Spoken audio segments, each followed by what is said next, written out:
Casey, I'm here, you ready? ready to go. Thank you. Good evening and welcome to our regularly scheduled meeting for March. City of Lamarck City Council regular meeting, March 14th, 2022. Notice is hereby given that the City Council of the City of Lamarck, Texas, will conduct regular meeting on March 14th, 2022, beginning at 6 p.m. in the council chambers at 1109B Bayou Road, Lamarck, Texas, as well as via video conference hosted through Zoom. In accordance with section 551.127B of the Texas Government Code, a quorum of the city of the Lamarck City Council and mayor intend to be at and will physically be present at 1109B Bayou Road, Lamarck, Texas. This location will be open to the public and the meeting will be broadcast at this location via YouTube. The council will meet for the purpose of considering the following agenda. The meeting has been called to order. Kiera, would you give us a roll call, please? Councilmember District A, Present. Councilmember District B, Present. Councilmember District C, Present. Councilmember District D. Present, and I am at 1111 Bayou Road. Thank you, and Mayor. Present, thank you. We will now have our invocation and pledge. We will like to ask Mrs. Marguerite Williams to step to the podium to lead us in our invocation, and Mr. Michael Carlson to lead us in our pledge. Let us bow. Dear Lord, we just thank you for this day, for this is the day that the Lord has made, and we will rejoice and be glad in it. Father, we just thank you that you have kept each of us, O Lord, and have brought us to this moment in time. God, we know the past 2 years have been challenging. They've been difficult, yet you have kept us in the midst of. We thank you for each person that is assembled here, and we ask your continued blessing on each person. We even ask that you bless and keep their family members and provide for all of their needs. We thank you that you've allowed this council to be here to serve the community, to make things better for people in the good times and even in the challenging times. We thank you for each person that has served others. And we just pray that you will bless the work that will proceed on tonight, the items that are on the agenda, that they will move forward in a way that gives glory to you, and that your work will be accomplished through the hands that you have given. And we pray this prayer in your name. Amen. Amen. I pledge allegiance to the flag of the United States of America and to the republic for which it stands, one nation, under God, indivisible, with liberty and justice for all. All right.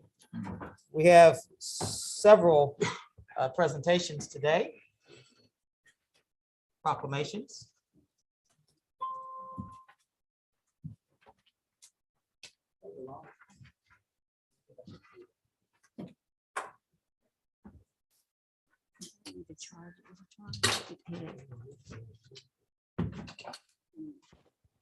All right.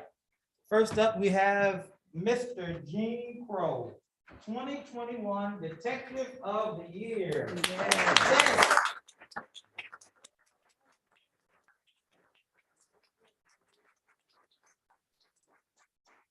All right, who's speaking on behalf of the wonderful work? Mayor Lieutenant Jeff Price came up with this Officer of the Year and Civilian of the Year and Detective of the Year. So I'm gonna let Jeff say a few words. Okay. Yes, sir. Very good. Yeah, I want to start off by thanking the mayor and the council and the chief for allowing us to do this. Prior to 2020, we would have an annual thing with the police department, the 50-50 club, that stopped because of the coronavirus, and we haven't participated in the past 2 years. I've asked our past administration if we could do this, and it was denied both years. This year, when I brought it up, the chief, everybody accepted it, thought it was a good idea to go ahead and acknowledge the officers for the work they have done. So thank you for taking part of that. I'm sorry. Detective Crow first started his career with the Lamar Police Department in 1991. He was here from 91 through 93. At that time, he left and went to the Tech City Police Department, where he retired after 25 years of service. He returned to us in June of 2018. When I spoke with him then, asked him why he wanted to come back here, he said this was the city where he was raised in and where he wanted to finish his career at. One thing about Detective Crow is he always volunteers and always steps up for every detailed assignment that could possibly be asked. As being our identification officer, he has also volunteered to cover his shifts as a patrol officer and as a patrol sergeant when needed. Detective Crow, there's times that you have to tell him he cannot come to work instead of asking him to come in. Detective, I want to thank you for your dedication to the department. I'm going to back up and say where I started this from because I missed the very first part. We put this out, every officer and every employee of the department voted on 3 categories. So this was a completely pure vote. This was nothing to do with administration, it was each officer. And the officers voted for these awards. And that's where Detective Crow received the majority of the votes for the detective position for his dedication for the department. So I want to thank you, Gene, for your dedication.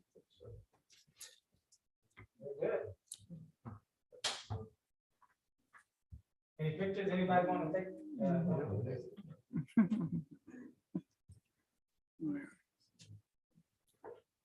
Chief, I think you should get a picture. Yeah. Chief, take a Crow. Yeah. Please take one with you, Chief. He's being shy.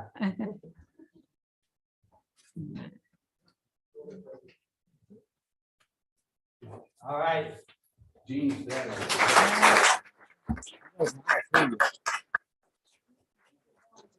Well, that Gene's dad, Larry Crow, was our previous police chief and one of our previous mayors.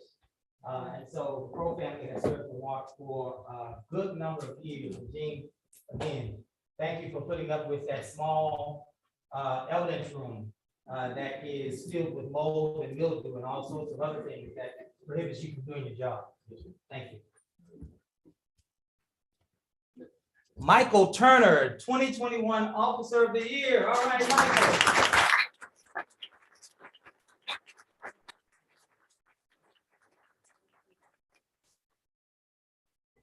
Okay, with Officer Turner, his story is a little bit special to me because he's a true picture of a dedication to the department. He first applied with us in 2016, and at that time, he did not make it through the hiring process. He then attended the Citizens Police Academy, and then he was hired on as a dispatcher in 2017. During his time as a dispatcher, he applied a second time with the department and did not make it all the way through the training process. He continued his dedication with the department through dispatch. And in November of 2020, he was hired as an officer. At that time, he has showed excellent work, his dedication to the department, willingness to step up and help in any time there is needed. The only time I've ever had to mandatory Michael Turner for any kind of work, he thanked me for doing it. So he is one that always steps up. And he too was elected by the officers and voted out for the officers for his role in the department. And he is his category for the patrolman is the biggest part of the department. And he had over 60% of the votes for his Officer of the Year for his performance and dedication. So thank you, Michael.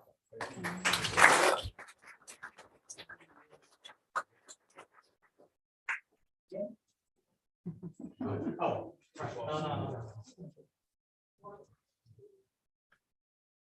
Wait.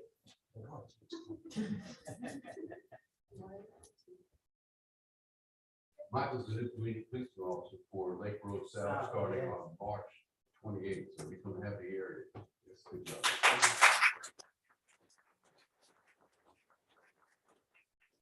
We had lost community policing for over 5 years, yes? Yes. And so now it's back, and we are already seeing the dividends. A police department working for the community. Love it, love it, love it. Sheila, I don't want to mispronounce your name. Maya, Sheila Maya. I don't believe she's here yet. She didn't get off work until 6 p.m. Look at that, still working. Will she come to the? Well, she was supposed to get off at 6, but I guess there's a major I tell you accident what, that she's if helping in with. fact she's able to come, we'll stop. Okay. The police department are very important to us in this community. So if she's able to come, Yeah. we'll stop what we're doing and we'll start back and we will give her the recognition that's due to our civilian employee. Okay. Right. All right. We're now moving toward proclamations. And let me say that the first proclamation that you have is a proclamation that acknowledges the Stop the Violence Week this Stop the Violence Week was a week that was worked on extremely hard by Councilwoman Kimberly Yancey. It was a tremendous event.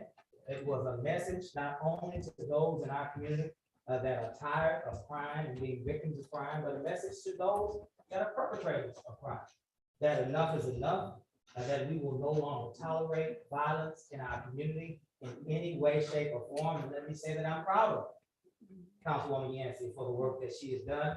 And I'm proud of her as a councilwoman, and I'm excited about the work that you will continue to do. Come on. I'm gonna wait till she gets down here.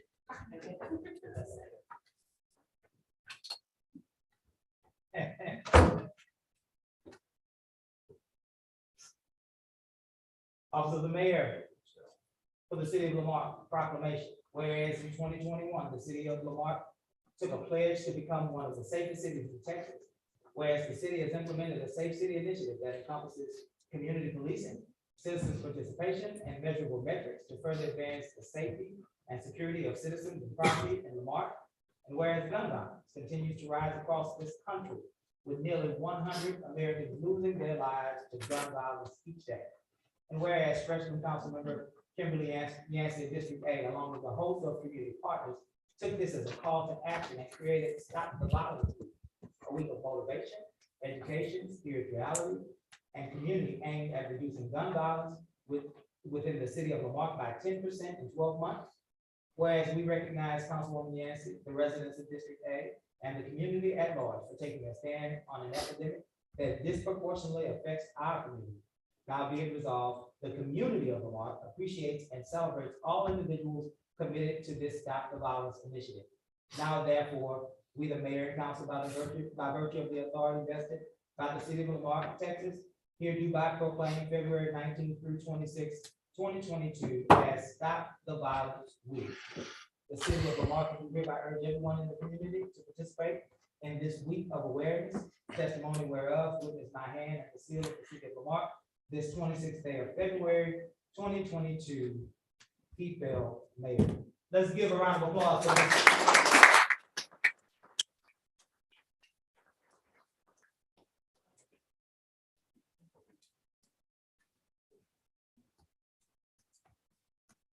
I don't know anybody that would have a problem with stopping violence. Do you? No. Anybody here? All right, just check. What's next, Joe? Red Cross. All right. Will there happen to be anybody here from the Red Cross?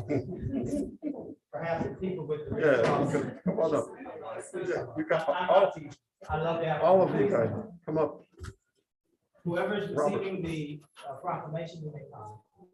All of you. All of you. All of Okay, you. 15 to 20, come on. You're welcome here in the city. Yeah, let me come down. Oh, well, welcome. I do reside in Galveston, but I do not reside in Lamar. Welcome to our bad city. Our close friends, that gentleman walking out here right now, that's our close friend. Joe has a Red Cross shirt on. There it is. There it is. Very good, guys. Office of the Mayor for the City of Lamar Proclamation. Whereas in times of crisis, people in the American Red Cross Galveston County chapter come together to care for one another. This humanitarian spirit is a part of the foundation of our community and is exemplified by American Red Cross volunteers and donors. And whereas in 1881, Clara Barton founded the American Red Cross, turning a steadfast dedication to helping others into a bold mission of preventing and alleviating people's suffering. Today, more than 140 years later, we honor the kindness and generosity of Red Cross volunteers here at Lamar, who continue to carry out Clara's life-saving legacy. They join the millions of people across the United States who volunteer, give blood, donate financially, or learn vital life-preserving skills through the Red Cross.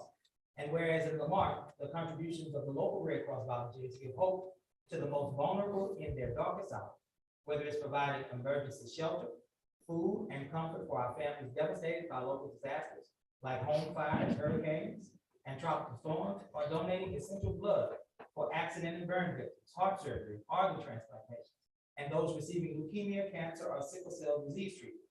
Another wonderful thing Red Cross does is support service members and veterans along with their families and caregivers through the unique challenges of military life.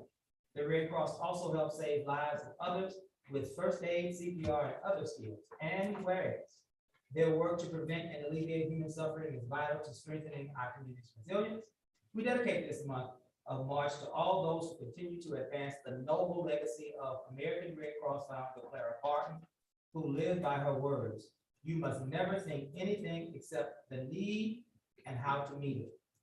We ask others to join in this commitment to give back to our community. And now, therefore, we, the mayor and council, by virtue of the authority vested by the city of Lamar, Texas, do hereby proclaim March 2022 as Red Cross Month. In the city of Lamar, we do hereby urge everyone in the community to reach out and support its humanitarian mission. In testimony whereas witness my hand and seal of the city of Lamar, this 14th day of March 2022, Keith Bell, Mayor. Let's give a round of applause to the mayor.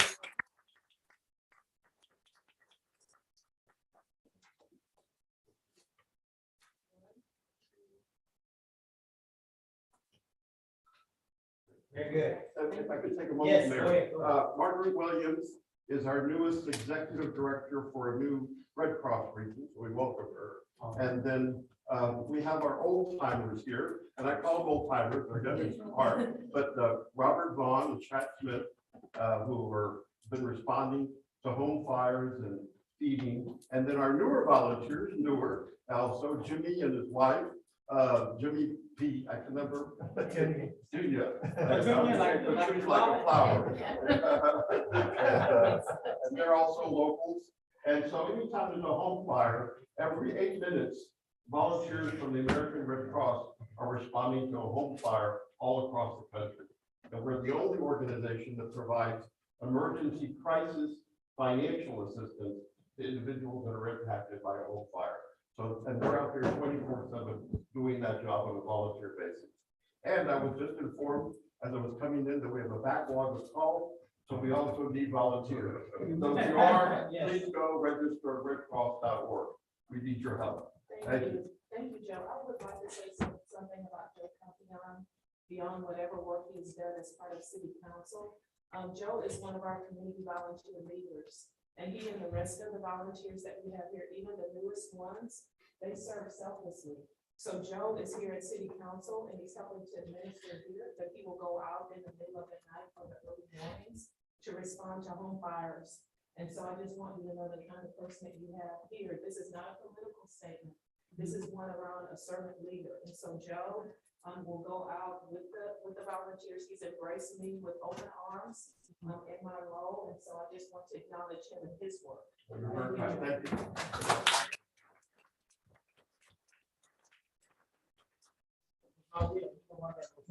Proclamation. I'm Yes. happy to. Thank you. Congratulations. Congratulations.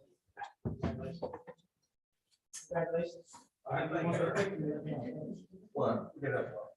That'll work.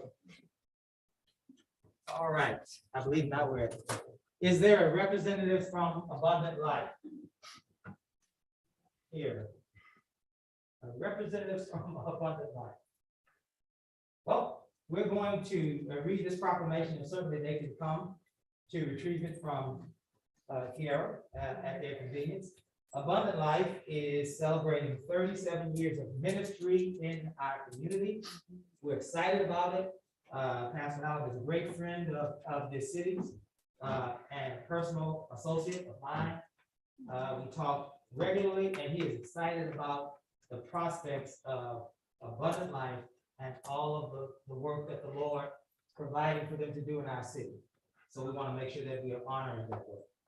Office of the Mayor for the City of Lamar proclamation, whereas Pastor Walter and Cindy Hallam begin their ministry with 10 members in their living room, March 6, 1985.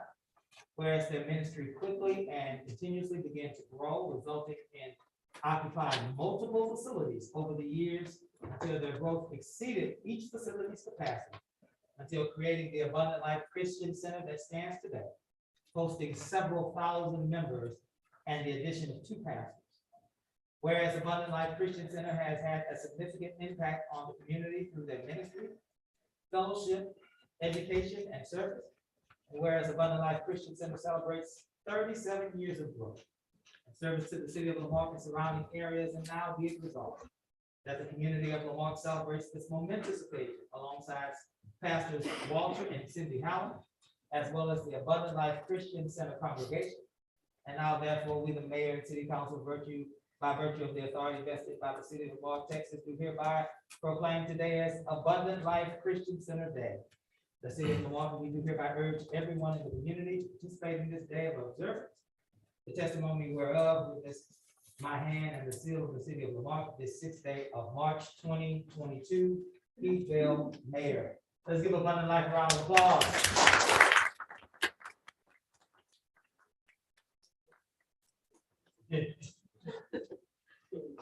They have an awesome school as well. Yes. My daughter is a senior in Abundant Life. She's trying to get out. We'll talk about that another day. Congratulations to all of you that have participated, those that are being awarded with Officer of the Year, Detective of the Year, Civilian of the Year. This city owes you a debt of gratitude. The council is appreciative of your work, as well as those that have been recognized in our proclamation portion of our meeting. These are very important themes and very important institutions. And so we want to make sure that those persons are recognized for the work they do to make our community better. Item G, Public Safety Building Update, is Alec Long here, and I know he is because I saw him earlier. We call him Alec. Good evening. Hey, Alec. How are you? How are you?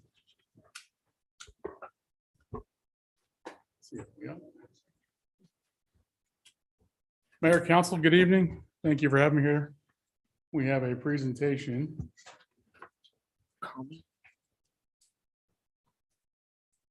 Just getting my good side. Well, good evening. Thank you for having us here early. Thank you for having us as item number 4. That's very helpful. We wanted to give an update of where we are as of March 14th of 2022 in the public safety building discussion. And so what we're going to do is give a presentation over, let's say, the last 8 to 10 weeks about where we are, where we've come from, where we are in the process, and where we're going to go next. So in this presentation, we're going to talk about the work completed to date, where we are in the existing facility analysis, highlights of that report, which have been presented, I believe, to council for their review. We've looked at future staff growth, where we think staffing is for Lamar PD and courts through the year 2030. We're talking about the program development. Where are we in looking at what is needed in order to complete the mission of Lamar PD, and then kind of an overall summary. We've looked at various site selection options. What is the best choice for the city of Lamar in terms of rebuilding on its existing site or potentially looking at additional sites for consideration. We have an overview of those options and a summary. And then we'll talk about next steps, cost analysis and cost reduction savings, but where we go to establish kind of our final budget. So work done today. So this is facility analysis. We've engaged each of the department heads of police and municipal courts and gone through each and every space that they occupy and generated what we call room data sheets. And these are simply the written record of what currently exists. This is our benchmark. And this benchmark is accommodated or added to, I want to say, with over 600 photographs of going through the building and documenting every single condition. We've done a field survey. We've done a photo survey. We've also taken out each of our consultants, structural, MEP, and civil engineer, again, to go through and comb through this building in each of their respective disciplines, so that the analysis that we're giving and the report we're giving is not simply one that deals with aesthetics. It's not one that deals with architecture. It's one that deals comprehensively with every cycle of the building. And we've actually given our final draft. This analysis report has been issued to council, and I believe was included in your council packet for your consideration. I believe we're almost 100 pages with all the addendas in here, with about 40 pages of analysis that should give everybody a very comprehensive look at what the current facility is doing. We've been able to go through and we've drawn the facility. Existing records of this building don't exist, either with the building department or in any public record. So we've gone through, we've popped ceiling tiles, we've kind of worked backwards from laser measurements to really, comprehensively look at how big is the building, how many square feet, is allocated towards each department in order for us to determine how the building is functioning.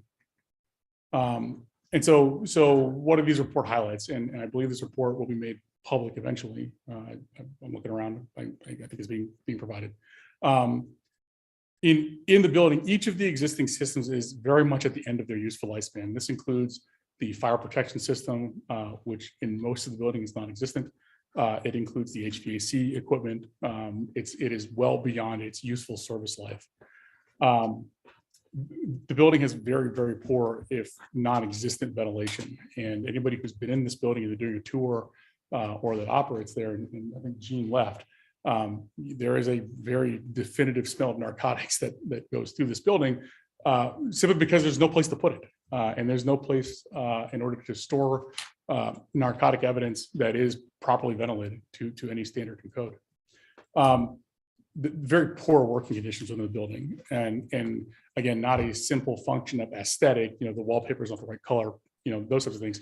This is what is the basic conditions you need to have a high functioning employee, right? So, having the right amount of space, having the right amount of light, having the right amount of privacy, having the right amount of hot and cold.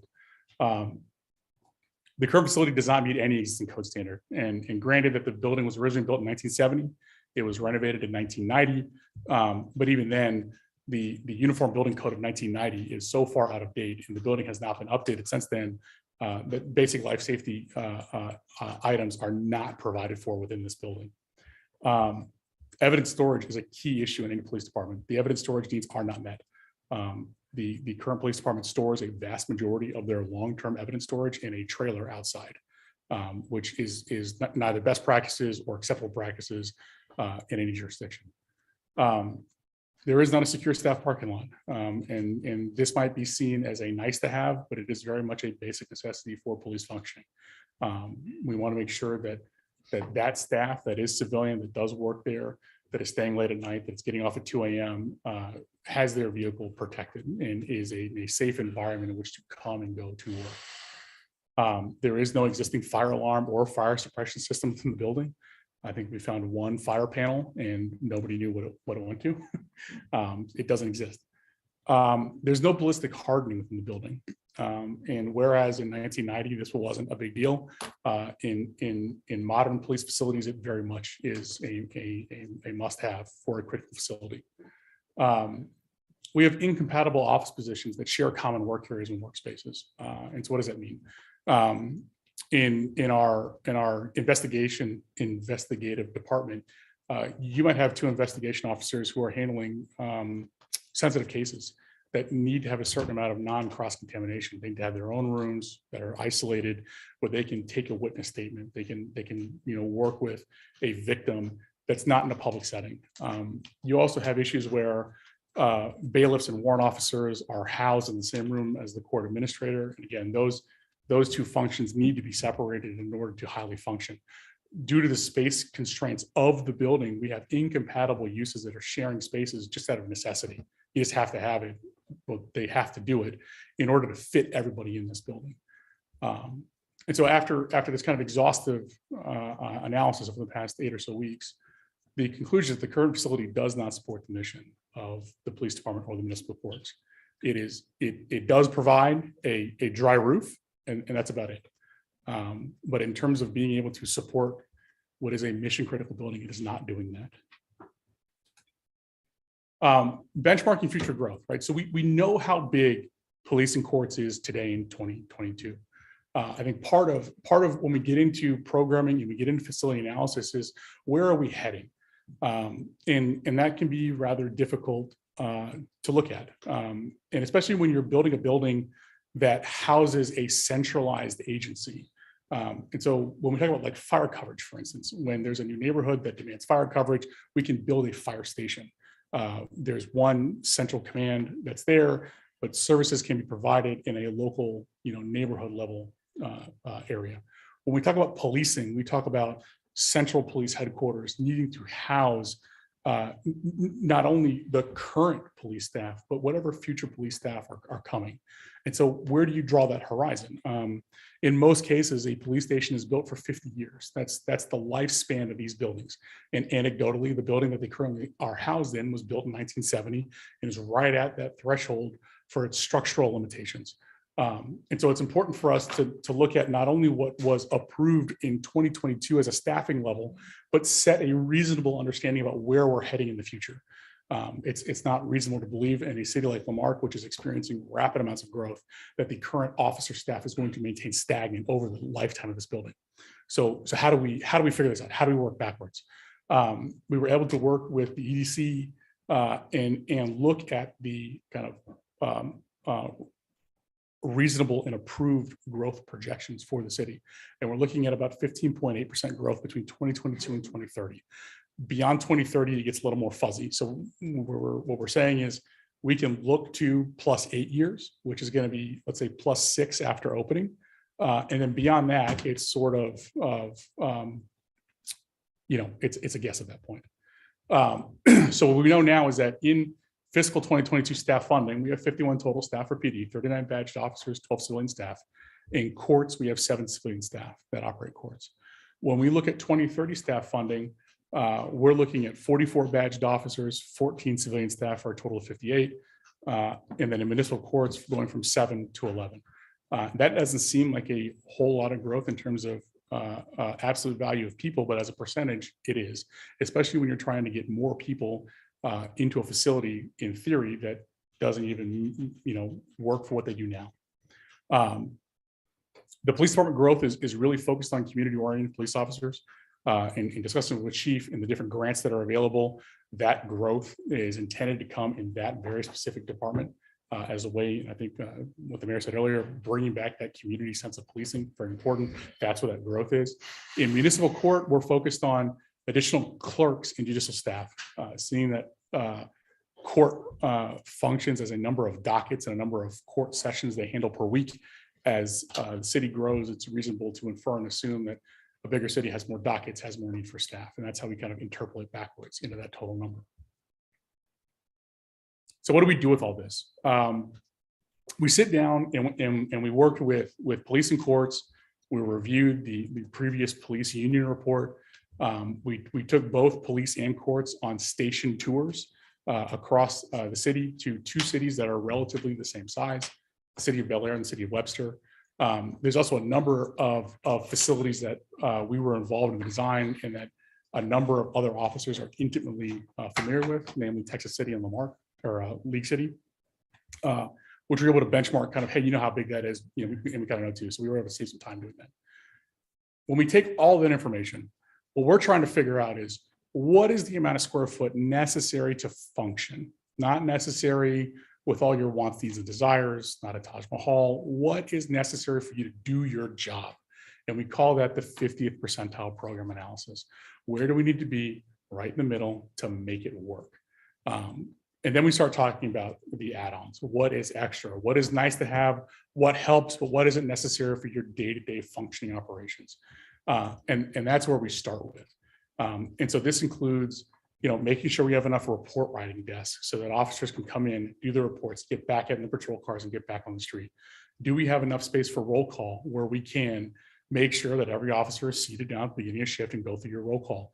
Do we have enough dispatch consoles so that if one dispatch console goes down, all of a sudden we don't have 911 communication? So how do we right size all that? That's the numbers that we come up with. And so when we look at the program development and where are we and what do we need to be at, the current police department and courts together occupy about 13,000 square feet in 2 buildings. The main building here on Bayou and the annex out on the west side of town. The current police department spaces that we're going to replicate that they have, we need to continue carrying forward, are training areas, break rooms, locker rooms, the Sally Port. We need a bigger dispatch room that currently does not function. We need a functioning jail booking and holding area, which currently does not function. And we need expanded patrol and briefing areas. How do we get our officers in and out quickly and efficiently?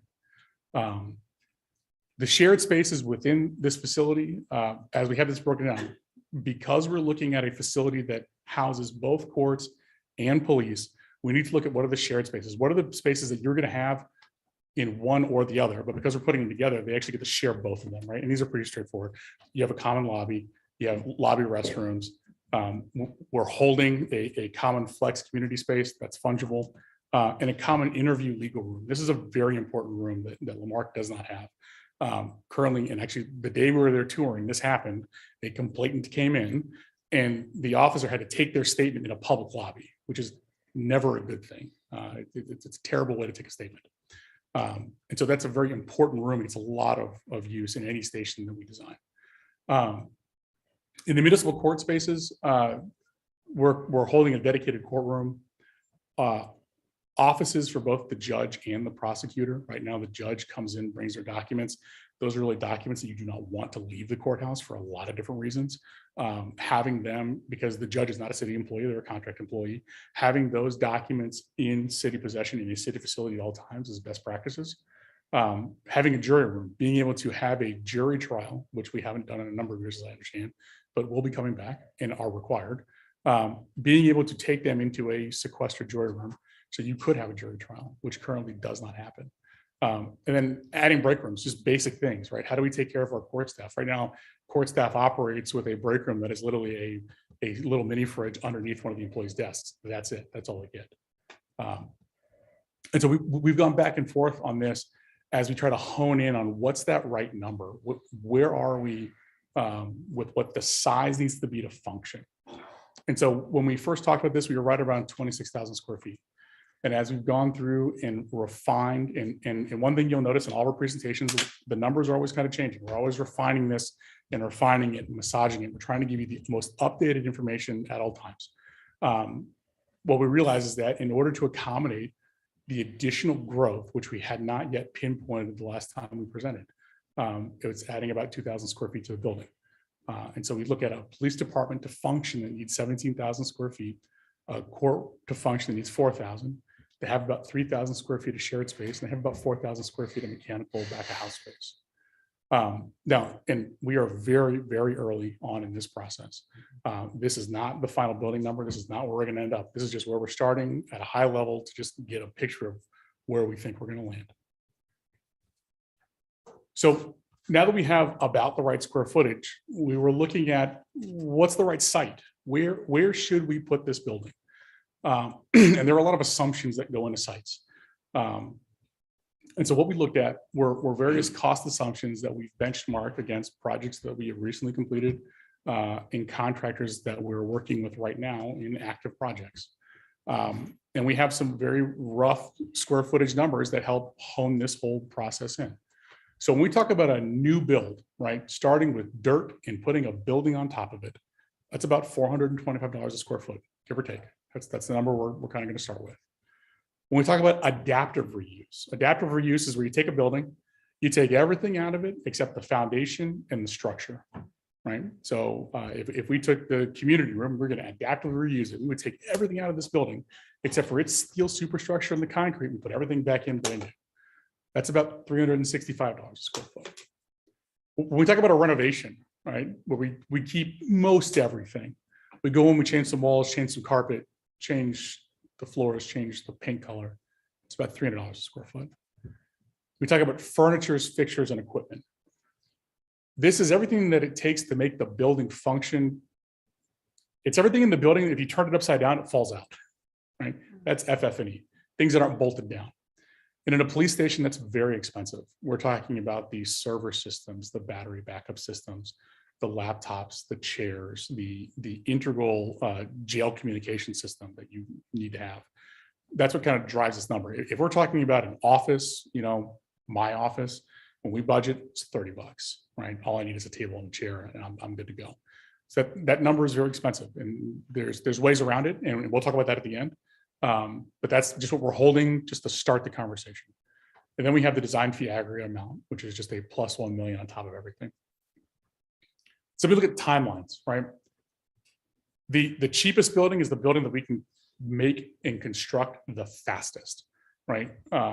The shorter the overall construction time, the less money you pay the contractor in general conditions, the less you have exposure to changes in material and fluctuation costs. We want this done quickly. And so we're going to assume that in all these options, that the police and municipal courts are going to move out of that existing building before we start all the way. So we're not going to phase around them, right? Phasing around them adds about 6 months of time. It's about 30% longer.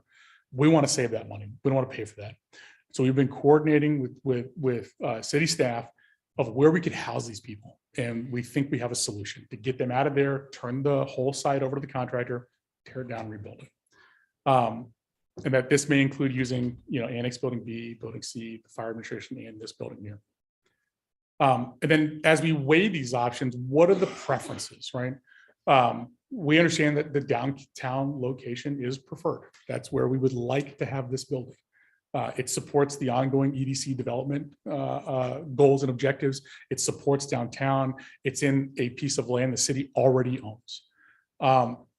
That adaptive reuse is preferred to maximizing existing building efficiencies, meaning that if we can adaptively reuse some part of the building, we should try to do so, that's an acceptable solution. And that a new police department alone is preferred over a no build alternative, that if this is just too expensive to do in the construction climate we're in, that we need to be prepared to say, okay, well, what's just police? Just look at that for a second. And that we could potentially house courts somewhere else in the interim until the city finds a permanent solution for that. So those are our preferential assumptions, and those could change, but for right now, that's where we're going to start. So option A1 is a new build facility on the existing police department site. Take the existing site, tear it down, put a new building on top of it. We would build a new purpose-built 26,000 square foot facility. I should say 28, that's a typo, on that site. So tear it down, put a whole new thing, get everything you need in one place. The benefit is that you get a purpose-built facility. It was built for what it needed to do. You're not trying to squeeze it into something that it wasn't built for. You get to utilize the existing downtown sites, piece of property the city already owns, and it supports the ongoing EDC development. The cons is that it's very expensive, and we just need to start with this as a baseline. So when we talk about cost, there are different types of costs. You have the hard cost. That's what you're going to pay the contractor. That's the nuts, the bolts, the concrete, the steel. You talk about the FF&E costs, right? What do you need to put in that building to make it functional? The soft costs are what do you have to pay the architect and the engineers to make it happen? And then you get the total project cost, right? This is the cost of if you did nothing, what would you otherwise spend? And this ends up being about $15.7 million with all the assumptions you put into it at a very, very, very, very, very high level. And I would stress very much so that the numbers themselves are very fungible, that these are here in order to give comparison across options. All right, let's focus on that. Option A2, let's tear down the old police department and let's only build police. Let's not build courts. Let's put courts in the community room or some other location. What would that option even look like? The pro is that you get a purpose-built police facility. Again, it utilizes the downtown site. You support the EDC. The cons is that it's still very expensive, and you will have to put courts somewhere. They can't just be like the Girl Scout table outside. It doesn't work like that, right? You have to put them somewhere, and that cost is not considered here. So we don't even know what that would be just yet. And so when we sum all that up, it's about 14.6 million. So it's marginally cheaper than putting both of them together. That's the takeaway. So let's look at adaptive reuse, right? What other facilities are there in this city that we may be able to adaptively reuse? And what we're looking for is a building that's about, between 18 and 25,000 square feet, an empty Walmart, for example, that you could go in, take the guts and turn it into a police station. This is not unheard of. It's a very common practice in a lot of places. So we looked at a potential site that had about 20,000 square feet of vacant area. And found its floor plan. We're like, okay, well, let's see what can we do with this site? Is this even possible? And it is. It's a more cost-effective solution. We feel that this building might have a large open plan, and it's relatively centrally located in the city. It's not in downtown. The cons, you tend to get renovation fatigue. Here we go again. We're going to renovate another building. You still have to purchase the land, which just the cost to get in tends to be relatively expensive. And we were able to find, a public listing and say, hey, we think it's about this plus, closing costs and what have you. We kind of worked it backwards. Even then, it's not big enough to accommodate the police program. So even if we did do this, we wouldn't be able to get everything in there that we need just to function. We'd have to expand this building even more, right? So if we just say, hey, look, what's out there on the shelf right now that we can go put police in that's better than what they have, it exists, but it doesn't necessarily get you to mission possible. And what we found is that even then, you're looking at about $12.8 million. And I would say the cost of purchasing land, along a very prominent corridor, does lead to decreases in tax revenue, right? There's a definite trade-off when you go down that road. So we did look at that option. And then we looked at the same building and said, hey, look, if we don't adapt or reuse it, what if we just take it for what it is, right?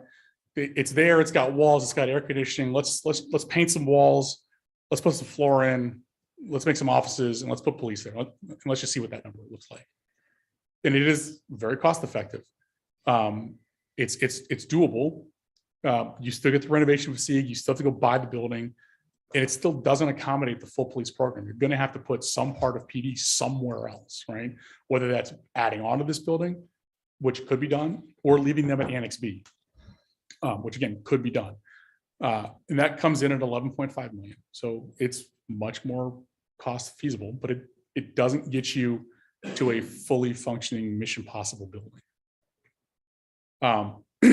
Okay, you've shown us something that's really expensive, you've shown something that's still really expensive, and then show the two things that are affordable, but that don't really function, right? So, okay, what's the next idea?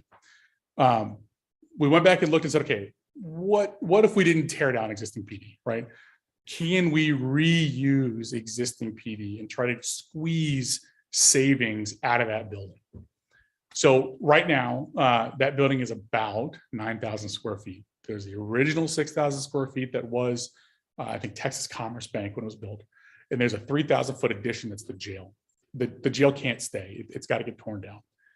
So if we look at just preserving the 6,000 square foot box that is PD today, and we say, hey, we're going to take everything out of it, we're going to keep the structure, and we're going to add on 17,000 square feet to get back to a functioning police department. What could we do then? That's about $13.3 million. And it still requires courts to go somewhere, right? You're going to have to house them. So where does that bring us? And I don't know, can we move a little? There we go. Whoops. So there's 5 options here. And they range from about 11.5 to 15.7. So there's about a, $4.2 million swing here in terms of where we land this ship. And we put together a little matrix that has, the best being 4 in green and the worst being 0 being red, just to kind of help graphically show, okay, well, where are we, right? And we know that the first 2 options really function. They really function really well. They just happen to be really, really expensive. And they have to be tackled and brought back into something that is feasible. We know that the middle 2 options about adaptive reuse and interior renovation, yeah, you could afford it, but it doesn't solve the core problem. How do you have a functioning police building? And then option C kind of splits the middle, right? Okay, well, let's see if we can keep what we have and add on to it. And so we're still evolving through each of these. We're trying to massage this through. We believe that the adaptive reuses, if the city is going to spend the kind of money it takes to go purchase the land and then add on to it to make it right, we think that's a non-starter in a lot of different ways. We wouldn't advise it, understanding that you still have to build, between 6,000 to 8,000 square feet of building on that same site, which then makes it more expensive than if you just build it downtown. So in our minds, that's off the table, and that the city is not necessarily committing to building a building that doesn't really solve the problem. They're really here for reference sake. So that's kind of where we are now. And I think part of the ordinance that the council is going to take up later is to appoint a citizen committee to help discuss this with us and really try to push this forward, right? In terms of how do we get really good feedback, in terms of weighing these out in a much deeper understanding than kind of the 40 minutes that we have here, this evening. So as we talk about next steps in cost reduction, right, where are we really going to get at? We've challenged PD to put together a very good salvage list, right? So we talk about the FF&E, right? So what's new that we can reuse, right? And I'm not talking about, saving Chief's telephone, right? That's not what we're talking about. What we're talking about is, are there newer tables that really do cost quite a bit of money, right? Is there equipment that you currently use to process evidence that still has useful life in it? Actually, one of the biggest things is the generator. It's relatively new, and we absolutely can reuse that in the new building. And that's a very good thing to have. And so we think that there are ways that we're challenging PD right now to put that list together so that we can start to quantify it and really get good numbers about that. And we're talking about alternative material and expedited delivery. How fast can we really do this? Can we get this down to 10 months, right? Can we get this down to 8 months? And that amount of time really starts to save money. And so we've in working with really 2 contractors that we trust and done a lot of buildings with, we're trying to hone this down, right? So that 425 number, say, hey guys, pick up your pencils and give us a better number, right? As we start to talk about feedback, as we start to talk about how do we harden the building from attack? How do we get a ballistic rating? Do we have to do it, in the dumb, conventional, pour a bunch of concrete, or can we get smart about it? Can we not overbuild? And so we're having those discussions now, and we'll bring those discussions back to staff and say, hey, we start making some real choices here that are a trade-off between, your belts and suspenders methodology that might cost a lot of money. But if we get creative, we can get more square footage. If we get creative, we can get this where it's got to be both to be acceptable, politically and acceptable to residents, right?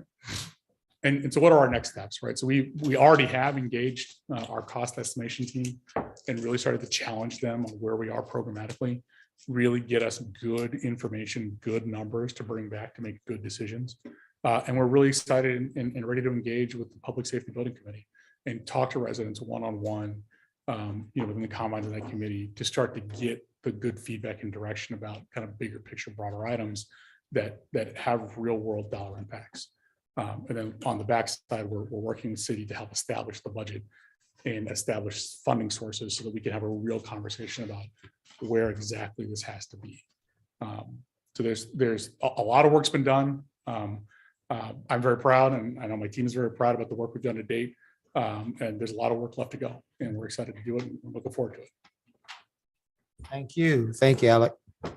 Council, we have an item on the agenda. It's item 7A.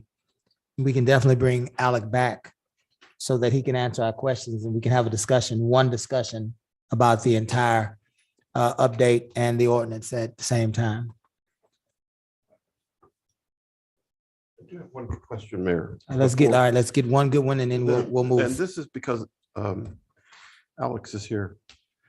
The one thing that in my past life, developing buildings for our franchisees and both as a franchise company, most of the time we didn't have the money. We had a goal, we had a desire, and we had developers out there. And Alex, one option on the table that I'd like to see us to explore is the possibility of a build to tenant requirements. Let the developer bear the cost of the floor plan, the map that we have, the input that you provided based upon your expertise, and see if there's any interest out there. And then what on our side, we would be allocating basically rental amounts for a first-class building.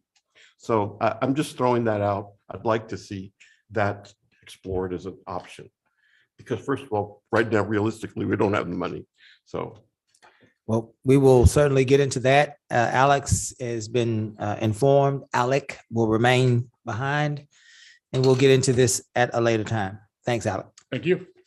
Citizens' requests for participation.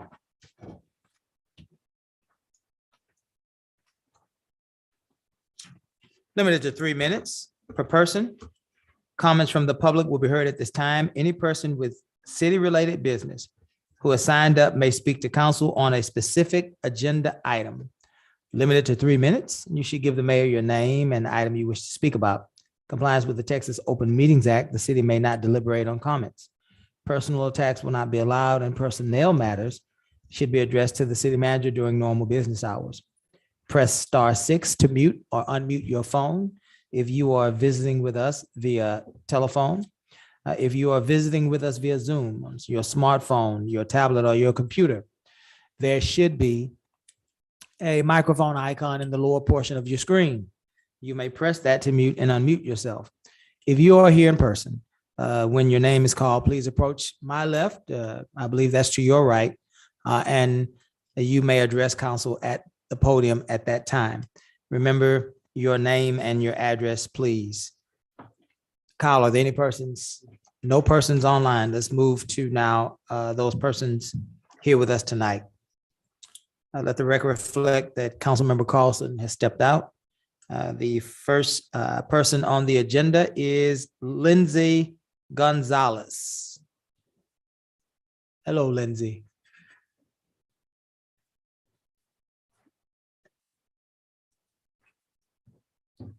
First time, Lindsay, please state your name, your address, and the organization that you're representing tonight. All right, my name is Lindsay Gonzalez. Address, Address Apache Field Lane, and you're with? and I'm with Keep Lamarck Beautiful Commissioner. Yes, ma'am. So we are here to present street signs to the city, and so,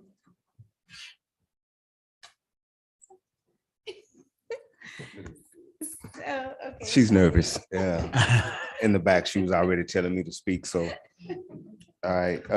So what we had came up with Keep Lamarck Beautiful Commission last year, Ms. Yancey actually is the one who kind of recommended this because I was questioning about the street signs in my neighborhood and across the city at the same time.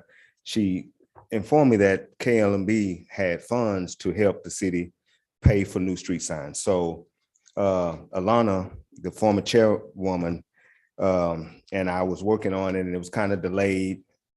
Enter Lindsay, and she took the ball and just took off with it and actually got some sample signs.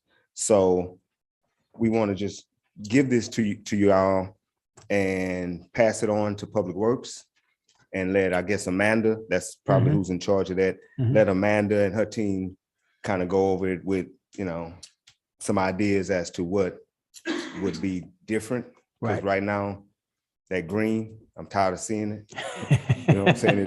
I'm tired of the green. So this is some of the ideas, and it has the city logo. Yeah. A lot of the cities, Hitchcock nice. for one, has changed up, and it's time for us to do the same thing. So perhaps come budget time, or even hopefully before, we can start moving toward the major intersections, Cedar and Bayou, Cedar and Highway 3, Bayou and 1765, Lake Road and 1765, and so forth, in the downtown area. We think that it would be, something That's to beautiful. help. Yeah. Everybody on Keep Lamarck Beautiful liked it, the blue. The logo, we know will fade if you put the colors in it. Kathleen will verify that back there. She said it earlier when she saw it, that's gonna fade. So the logo will fade is what she's saying? With the color in it, it may fade. Okay. It's a strong possibility that the logo will fade. The street signs, if done by Econo Signs, is who the city of Lamarck does business with. So they already have our information in the system. And that's who we got these signs from. They send them to us. This is just a sample. This is not the actual signs that we use. These are not extruded signs that, technically we use. They even came up with this one. I personally don't like the black because at night it ain't gonna be too much visible. Yeah. Alana and Lindsay came up with even just putting the Lamarck sign on it. Yeah. But we all agree that the city logo is much better. It would probably have to be all black so it don't fade. So that's kind of what that's looking like. So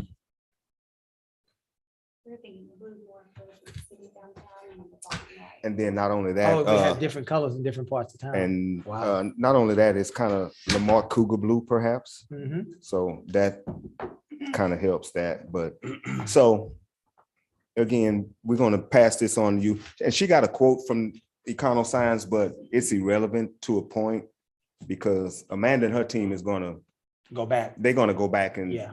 really know what's needed. We Yeah. just presenting the idea so you guys can make a decision that something that we need to do. So let me ask you this point of clarification. When Amanda receives these, the KLMBC is actually saying that you would pay for a portion of them. Yeah, Okay, I mean, because we have some money, okay. you know, it ain't my money, it ain't her money, but it's the city's money. So I mean, it's going to this. That let's be clear, those dollar donations, right? These are voluntary dollar donations. Right. From the citizens of Lamar on Right. their water bill. And so, I mean, we want to use it. It may not be enough to do the entire city, but it's a start. Yeah. So, you know, maybe y'all can incorporate come budget time in October that, hey, Amanda and her team has presented, this is what we need, this is what it costs. Yeah. And can get it, you know, rolling. Absolutely. Thank And you for get that. rid of that green. Thank you for that. Let me say this, a couple things I want to share with you. The first thing I want to share with you is Lindsay, you did awesome. Thank you. Wonderful job.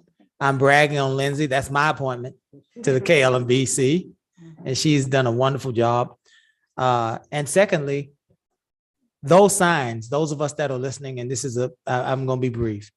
They are representations of what it looks like when a community member or members are looking for solutions to problems and not simply pointing out problems.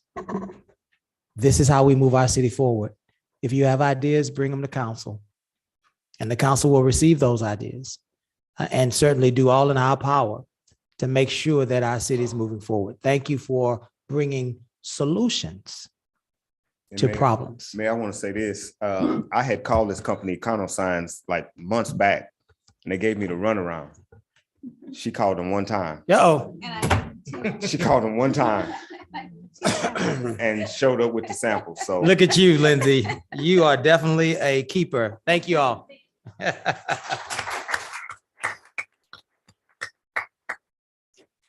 Speaking of people who are excited to help,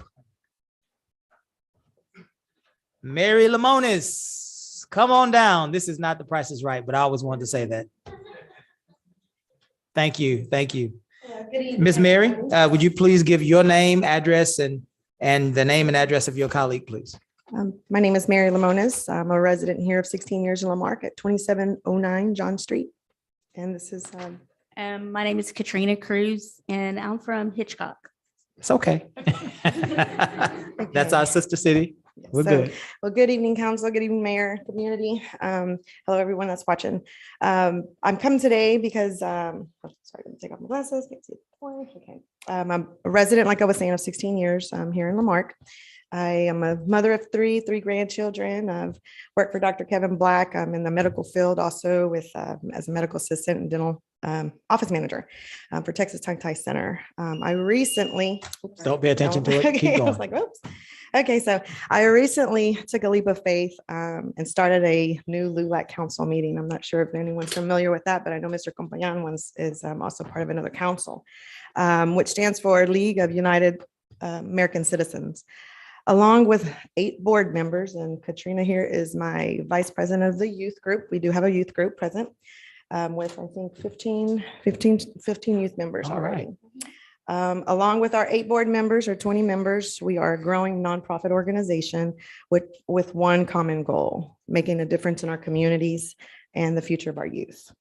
Starting with myself as president and to our newest member of all of us, we all feel I feel we are equally important. As a council and our LULAC National Constitution bylaws, we say no to any political issues whatsoever. However, we do encourage the youth and others to vote. Future is in your hands and you can make a difference and a change. Along with educating our youth, having hopefully here come soon voter registration, drives, health fairs, gun violence and safety, community events, also helping with employment when we can. And scholarships is one of our big things right now too for fundraising, which we hope even though in 2 months by May, we're hoping to at least award 10 recipients in our Galveston area, which we've already put the applications and I will forward you one as well for your child. And also this year we will be hosting our first mainland Cinco de Mayo here in the city of Lamar. So bringing a lot of positivity to the area, which everyone's invited to attend. In closing, because I know I'm kind of trying to be rushed here, it's like in closing, so we seek positive change, encouragement, a healthy again expansion of our organization, not only for the Latinos, but for all races. We are all God's people. And it's been said that one's pride and ego edges God out. But if we want to be closer to God, we must walk in humility. I can only hope and pray to be a Ben Garza, who was one that formed our first LULAC council in 1929, having his strength and courage during a time of prejudice, skepticism, and division. So with that, I want to thank you, council, mayor, and the community, of course, and of course, my board member here that gave me the support because nobody else could make it. But yes, so we look forward to working together, with being here in Lamar, bringing positive things, and all for one and one for all is our motto. Yes, ma'am. So thank you. And also, Mayor, I'm going to give you a flag that always reminds you of Look at you. being united, and a couple of information and a flyer on us. Well, thank you. Let's give a round of applause to LULAC. Miss Mary. Get your Miss Patty. This is a photo. They gave me a flag.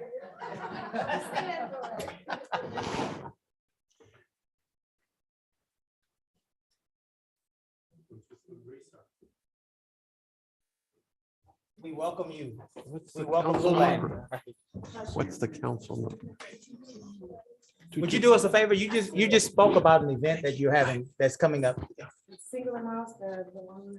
Okay. Oh, thank you. Yes, ma'am.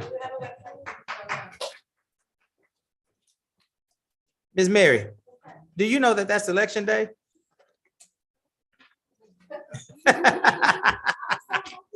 That's okay. We'll be there. We'll be there. Well, I can't speak for them. I'll be there. I'll definitely stop in and celebrate with you and say congratulations. Welcome to our community, ladies. Welcome. Terry Leo Wilson. Hello, Ms. Wilson. Hello. Nice to see you. Nice to see you. Yes, ma'am. I don't know, it's not relating to an agenda item. okay. Can I still speak? Okay. We know who you are. Okay. Yes, ma'am. Feel like I need to look at you too. But my name is Terry Leo Wilson, and I am on the ticket for the Republican primary runoff race that will happen for House District 23, which includes Lamarck and the surrounding communities. And just a little bit about myself. I've been a grassroots activist for about 40 years. I am retired now. I have 5 kids and 4 grandkids. And prior to that, I worked in a middle school. I was the case manager for all special needs students with all different disabilities.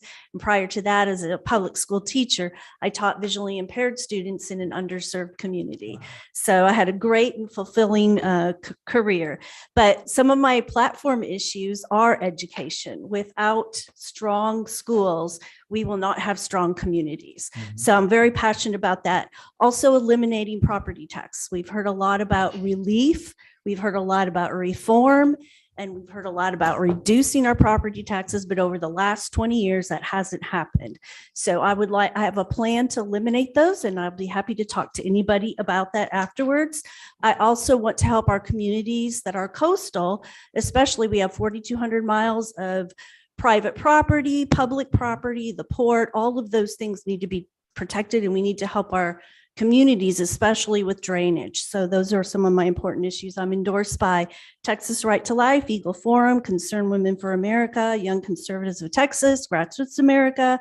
And one of the reasons why I have all the pro-life, pro-family, and pro-liberty groups endorsing in my race is they know me as an activist for the 40 years. So I've worked on the issues for a very long time. I'll be happy to talk to anyone afterwards. I have my card with me and my brochure. So, but I'm open, very easily accessible and available to hear your concerns for Lamarck specifically. Yes, ma'am. So thank you.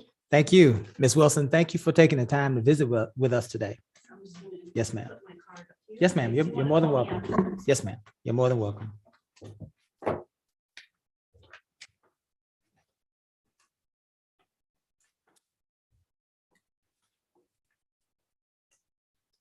Delon Delafos. Good evening, Ms. Delon. Good evening, everyone. Good evening, council. I should have just left that at my seat, right? But I'm gonna drink that. And I'll be quick. I just needed just a little time here, just for a couple of seconds, or maybe a few seconds, or maybe over 3 minutes. I'm just joking. But thank you so much for having me here tonight. I appreciate that, as always, seeing you all. So my name is Delon Delafos, and I am at 222 Edgar Street here in Lamarck, Texas. I want to say first that just want to make sure I let this be known upon speaking. I am definitely not an outside agitator. I am a proud citizen of Lamarck. I also graduated from Lamarck High School class of 1992. I definitely love my city, always have, born and raised. First, I would like to take the time to thank City Councilwoman, Ms. Kimberly Yancey, for her tireless efforts for making District A a safer community. I wanted to make sure I just personally, face-to-face, thank you for that. You've been really putting in a lot of work, even driving around doing such a great job. So I just wanted to make sure I thank you for that. Lastly, I just want to also speak as a committee member of the new Community Owns Safety Committee. The Community Owned Safety will be working towards making sure our city's public safety is not defunded. Just contrary to any dirty politics and anything that's negative out there, we are citizens of Lamarck, and we're not outside agitators. We are here to support our city and to ensure that our city's public safety is not defunded. Also, we just want to thank you, Mr. Mayor, Keith Bell. We want to thank you, City Council. We want to thank you so much for your commitment to our city's public safety. Thank you so much for trying to make Lamarck one of the safest cities in the country. And again, we just sincerely thank you so much. And that's all I wanted to say tonight. Thank you, Ms. Delon. Also, Delon is the chairperson for the Lake Road North Community Watch. So She Delon, is. we're glad you're aboard. You're really helping us out. Thank you. She is. Thank you, Delon. Thank you very much. Item, before we do that, are there any other persons in this audience today that would like to address council on anything that you would like? Does not matter to us. We would listen to anything that anybody in this room has to say. Very good. Is Miss Maya here yet? Not yet. I'm looking at for some police lieutenant. She's not here yet. Okay, that's okay. We'll wait. We'll move on now to our consent agenda, item 6. Consent agenda reads as follows. 6A, special city council minutes of January 24th, 2022. 6B, special city council minutes of February 17th, 2022. 6C, discussion possible action regarding adopting resolution number letter R dash 2022-0006, which is a resolution reappointing Georgia Meyer Barzilay, I hope I didn't butcher her name, to the Board of Directors of the Southeast Texas Housing Finance Corporation. And 6D, discussion possible action regarding accepting the quarterly investment report for the fourth quarter 2021. Before we vote, council, let me educate our community and the public that anything on the consent agenda can be pulled by the council so that we can take a closer look at it. It does not prohibit council from addressing any issue on this agenda, but it, for purposes of efficiency, is placed in this area. So council, would you like to pull anything off of the consent agenda? I would, your mayor. On Yes, sir. C and D both. You want I to have pull questions. C and D? Okay, Yes. let's vote now. Let's entertain a motion to approve items A and B. So moved. There's a second? I second. Are there any corrections? Omissions? Hearing none, we'll call for a vote. All those in favor? Aye. Aye. Any opposed? Let's take item C. Let's try Kyle to give us, and what you will start seeing is the council having time limits to do our business, to keep us on task. Kyle, would you give us about 3 minutes for item C? So is Ms. Barzilay here? I don't know that Ms. Barzilay is here, but it is my understanding that Ms. Barzilay is a member that's already serving, but that now she has a married name, and I believe Barzilay is her married name. Yes. Is that she right? was originally just Georgia Meyer. Georgia Meyer, Georgia Meyer. been serving, right? Yes, and Okay. before that, her first husband served for 25 years as Yeah, well. I know Gary. Then, so here's my question. Is it, when do we get reports from this group, the Southeast Texas Housing Finance Corporation? I'd like to see an annual report of what this group does. They're scheduled to give us annual reports. Okay, Yes, sir. all right. Well, that was my question or concern. Okay. Hearing, and because I'm familiar with them personally. With the, yeah, Yeah, and I know that they provide financing opportunities, especially for individuals in the rural parts of our county. Right. So I'd like our residents to be aware of them and what they're doing. So that's my. Chief, can you make sure that that we find out the next available date that Ms. Barzilay has to come and visit with, if it's been outside of a calendar year, which I suspect with COVID it has been. And we'll get her here, Joe. Okay. And with that, then I move for approval of that. item. Okay, all right, let's take D. And D 3. is the finance report. Just some clarifications. Is there's Susie. And Susie, sometimes I have difficulty hearing you because I hear other stuff in the background on your side. Okay, can you hear some stuff in the background right now? No, that's fine right now. Okay. Okay, great. Thank you. Let me find the report here. Mhm. Somebody else? Oh.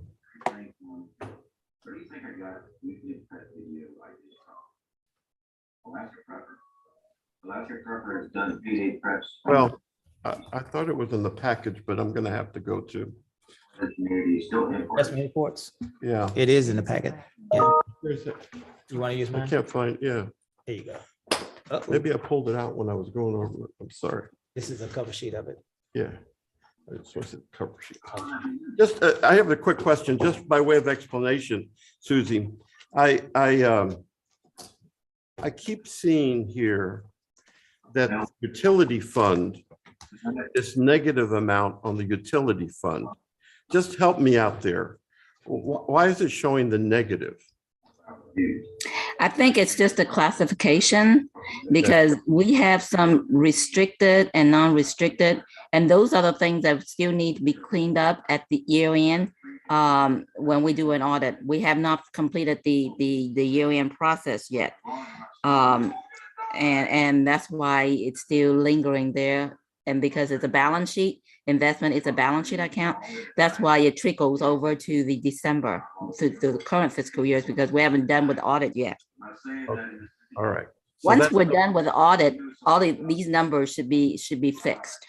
All right, I'll take, that's good? fine. You good Just with that? clarify Okay, that for me. good Thank deal, you. good deal. And I move for approval of that. All right, we have a motion to approve now C and D. Is there a second?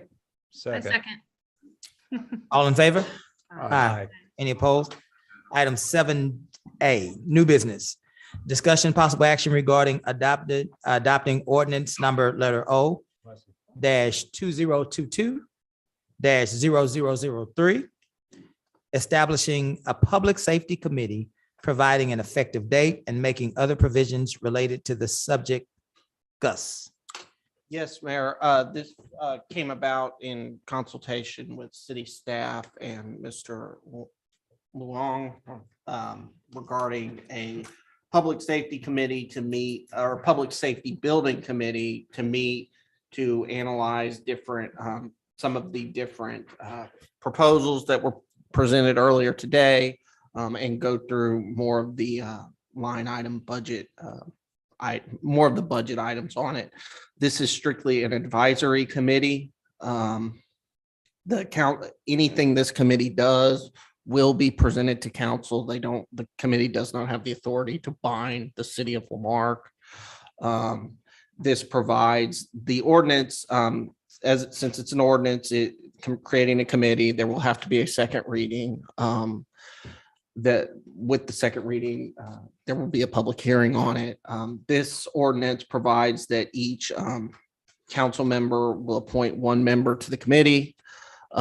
Each council member and the mayor will appoint one member. The council is free if they would like to provide for alternates where that can be done as well. And this meeting will be open to the public.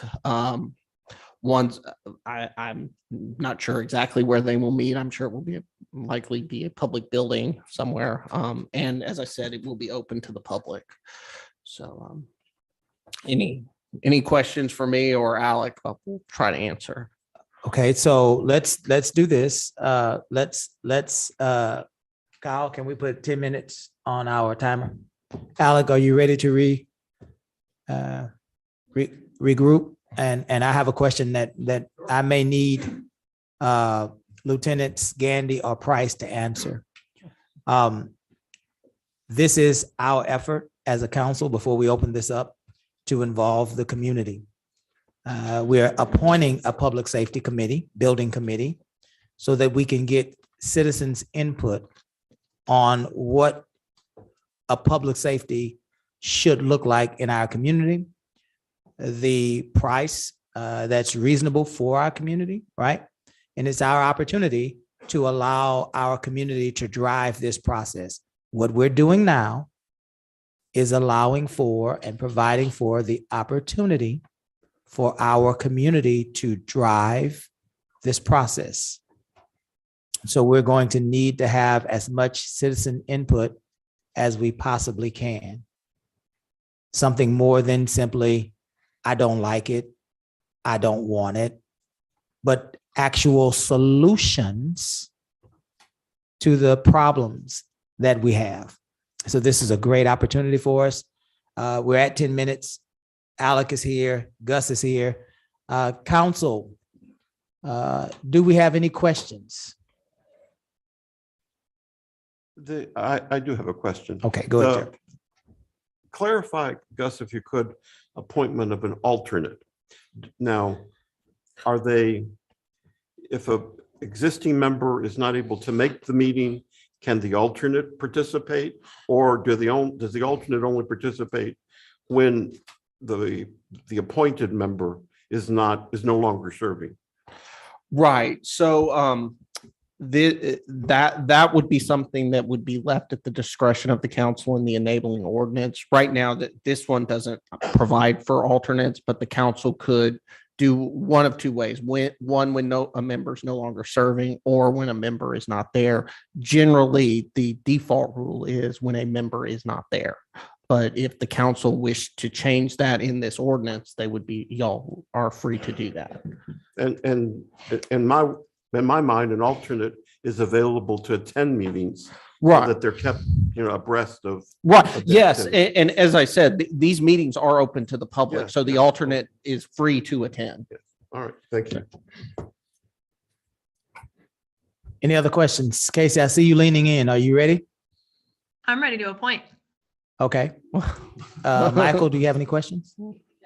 Just one administrative note on the ordinance itself in our packets. It's got 2021. So just an administrative note, it should be 2020. 2022. Okay. Yeah, we'll make that change. Okay.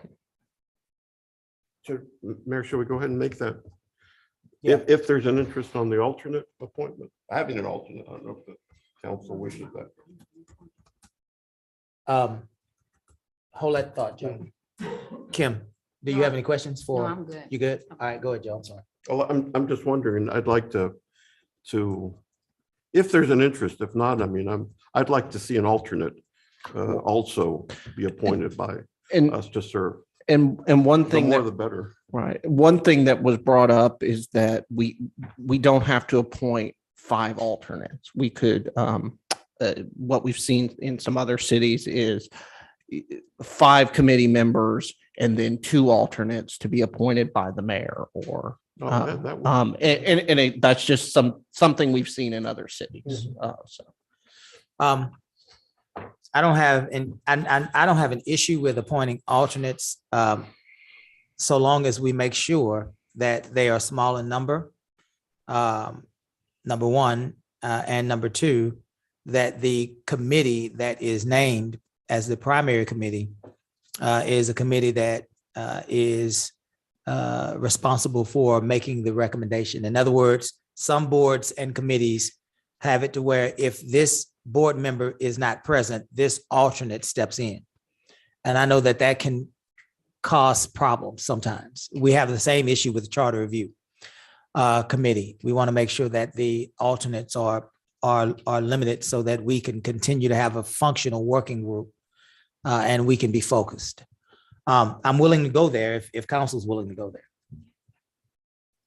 Does anybody have a problem with adding a couple of alternates? No, I support that. Okay, all right, let's move. Let's go. I think we got something here. I would simply opine that if you add alternates, they need to be ranked. Right. Who is first, who is second? First alternate, second alternate. Okay, let me ask a question. Jeff, you're closer. I hope that you have the answer, but you may not. It's an easy question. If not, Lieutenant Gandy's in the back. Here's my question. Help me understand. I know it, but I want to articulate it.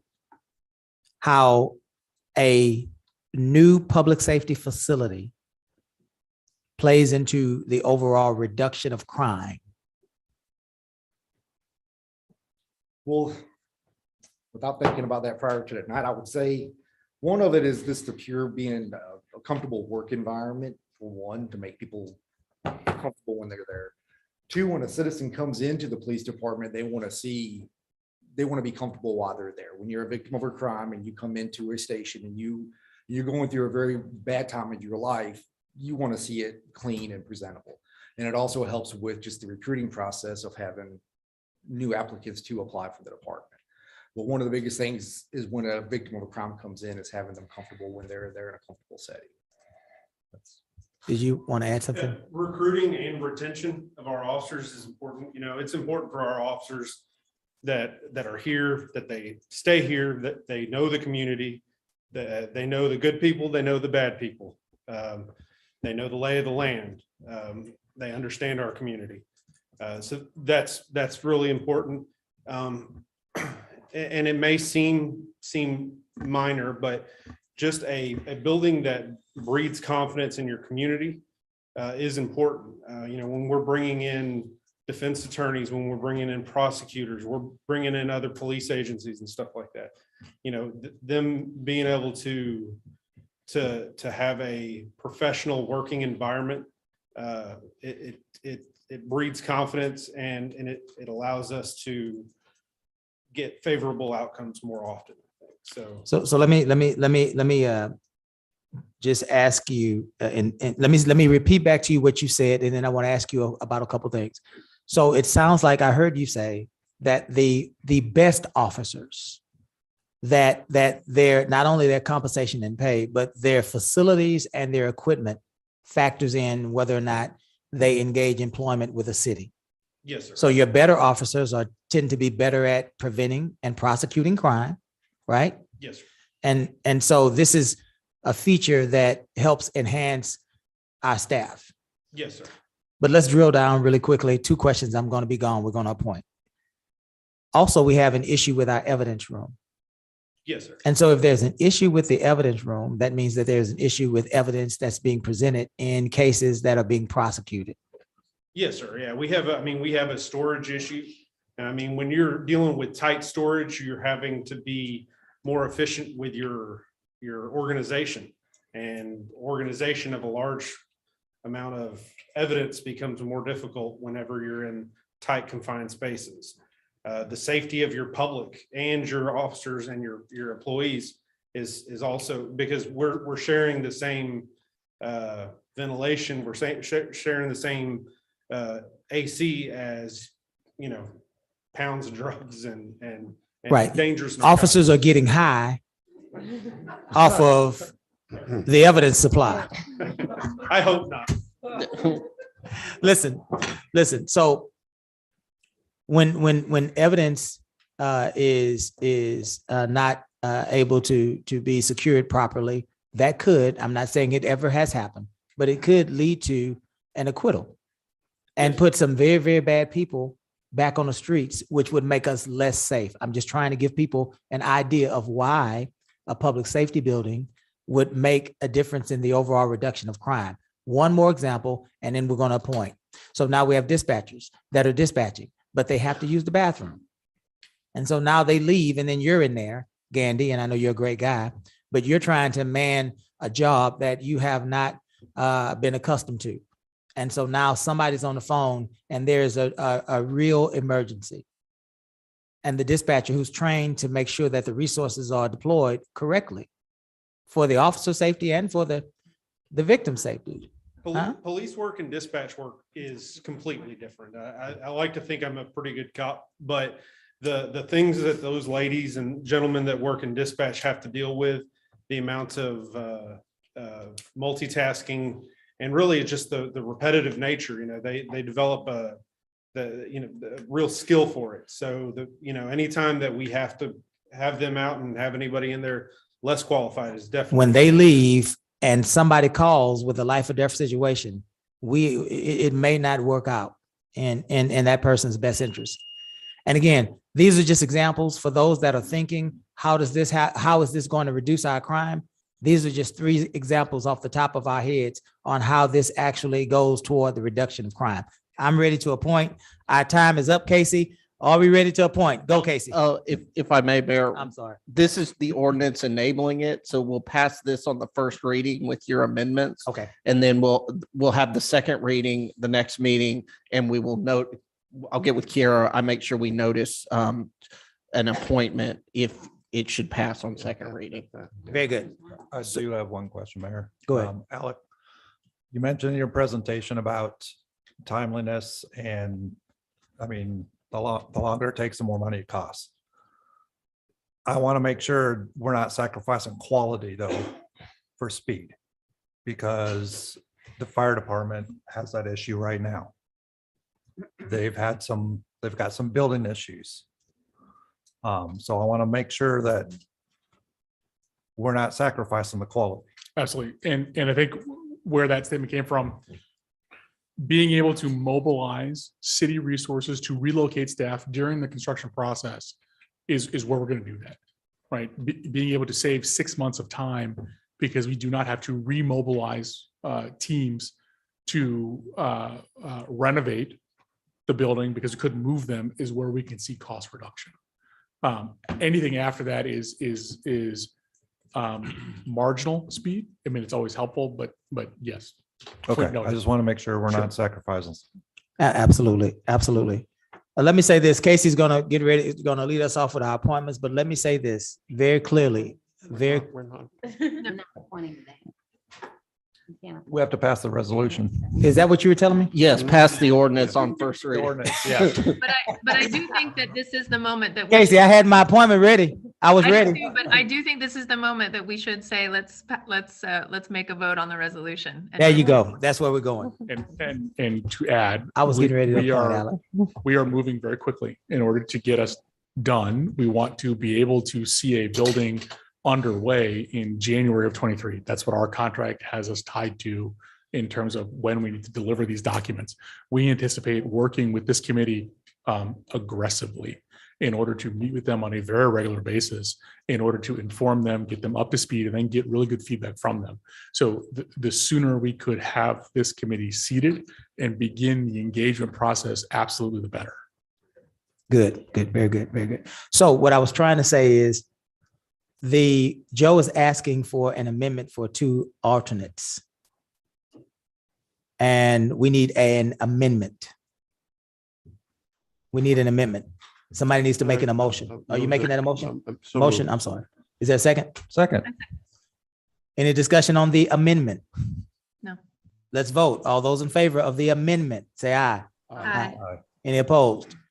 Now we are voting on the ordinance as amended. Any further discussion? Hearing none, we'll call for the vote. All those in favor of the amended ordinance, say aye. Aye. Aye. Any opposed? We got there. All right. Thank you, Alec. Are you sure you don't want my appointment tonight? I love that. Item 7B, discussion possible action authorizing certain officers of the city to sign and endorse agreements relating to the Texas Global Opioid settlements covered by the Texas Abatement Fund Council and settlement allocation term sheet. Gus. Yes, Mayor. This came about, I believe in November or December of last year. The City Council for Lamarck adopted the Texas term sheet and approved the settlement of the lawsuits against Johnson & Johnson and the distributors of opioids, coming to approximately $130,000 to the city of Lamarck. While those cases are wrapping up and the settlements are being paid, will begin to be paid out, there are lawsuits against other opioid producers and distributors that continue on. Those lawsuits, the state of Texas is prosecuting those, or the Attorney General's office is prosecuting those as well. When they reach a settlement, that settlement is in the form of the term sheet that the City Council of Lamarck has already approved. So the payment terms will be the same. But given the quick moving nature of those settlements, in discussions with the Attorney General's office that we had last week, what we're suggesting is that the City Council authorize the city manager, upon approval of the city attorney, to sign additional settlement documents with those distributors, specifically Tiva and Indo. The deadline is tomorrow to do that. And we got an extension for that because of the council meeting tonight. But this would allow the city manager to sign those documents. This settlement is only going to be in relation to the term sheet that's already been approved by the council. So there will not be new terms. The only new item will be the distributor or the paying party, the defendant, and the amount of money. The rest will remain unchanged. And we're asking for that. We just need a motion from the council just for our purposes. And we're just asking for that to speed this process along and not have to come to the council every time there's another opioid settlement. So we can just update the council when it's okay. done. So the motion needs to, do we need to name positions or? It can just name the city manager. Okay. Yeah. Council- I would like to Go make a motion. You make a motion, Casey? Yes, I would like to make a motion that we Name the authorize. city manager? Okay. Is there a second? Second. Any discussion? Hearing none, we'll call for a vote. All those in favor? Aye. Any opposed? And if I may, Mayor, I believe the amounts for TIVA and Endo come up to the city of Lamar come out to approximately $20,000. Okay, very good. Item 7C, discussion possible action regarding the City of Lamarck 5-year strategic plan. Mr. Alex Getty, our EDC Director, is here with us today. We want to, Kyle, we want to have about maybe 15 minutes for this as the 2015 report is included, and perhaps council may have some questions for some of the things that they have read. Good evening, Alex. Good evening, Mayor and Council. I'm really here on this item to get some direction from the council. It sounds like we may be ready to do another strategic plan. And so I'm just here to get that direction from council. But if you have any questions, I'd be glad to try to answer those for you. I actually, if I may, Mayor, I think this is really exciting. I'm glad this is here. I know we have all talked again about, the need for an impending new strategic plan. I would like to request that, well, I want us to move forward with giving direction on a new strategic plan and working with working with a consultant to create something. But I also think it's important that we have a revision, like an official revision of a review rather of how far we came with the last one. I know you included it in here, but I would imagine that there's going to be a lot of questions from council people about this. And rather than us just pepper you, Alex, with like, well, what about this? Or what about the Youth Recreation Task Force? Or what about this? What about this? If there could be some kind of, couple page report that says like, here were the goals, here's where we made it. Like, here's our progress on those goals so that we don't just have to ask tons and tons of questions.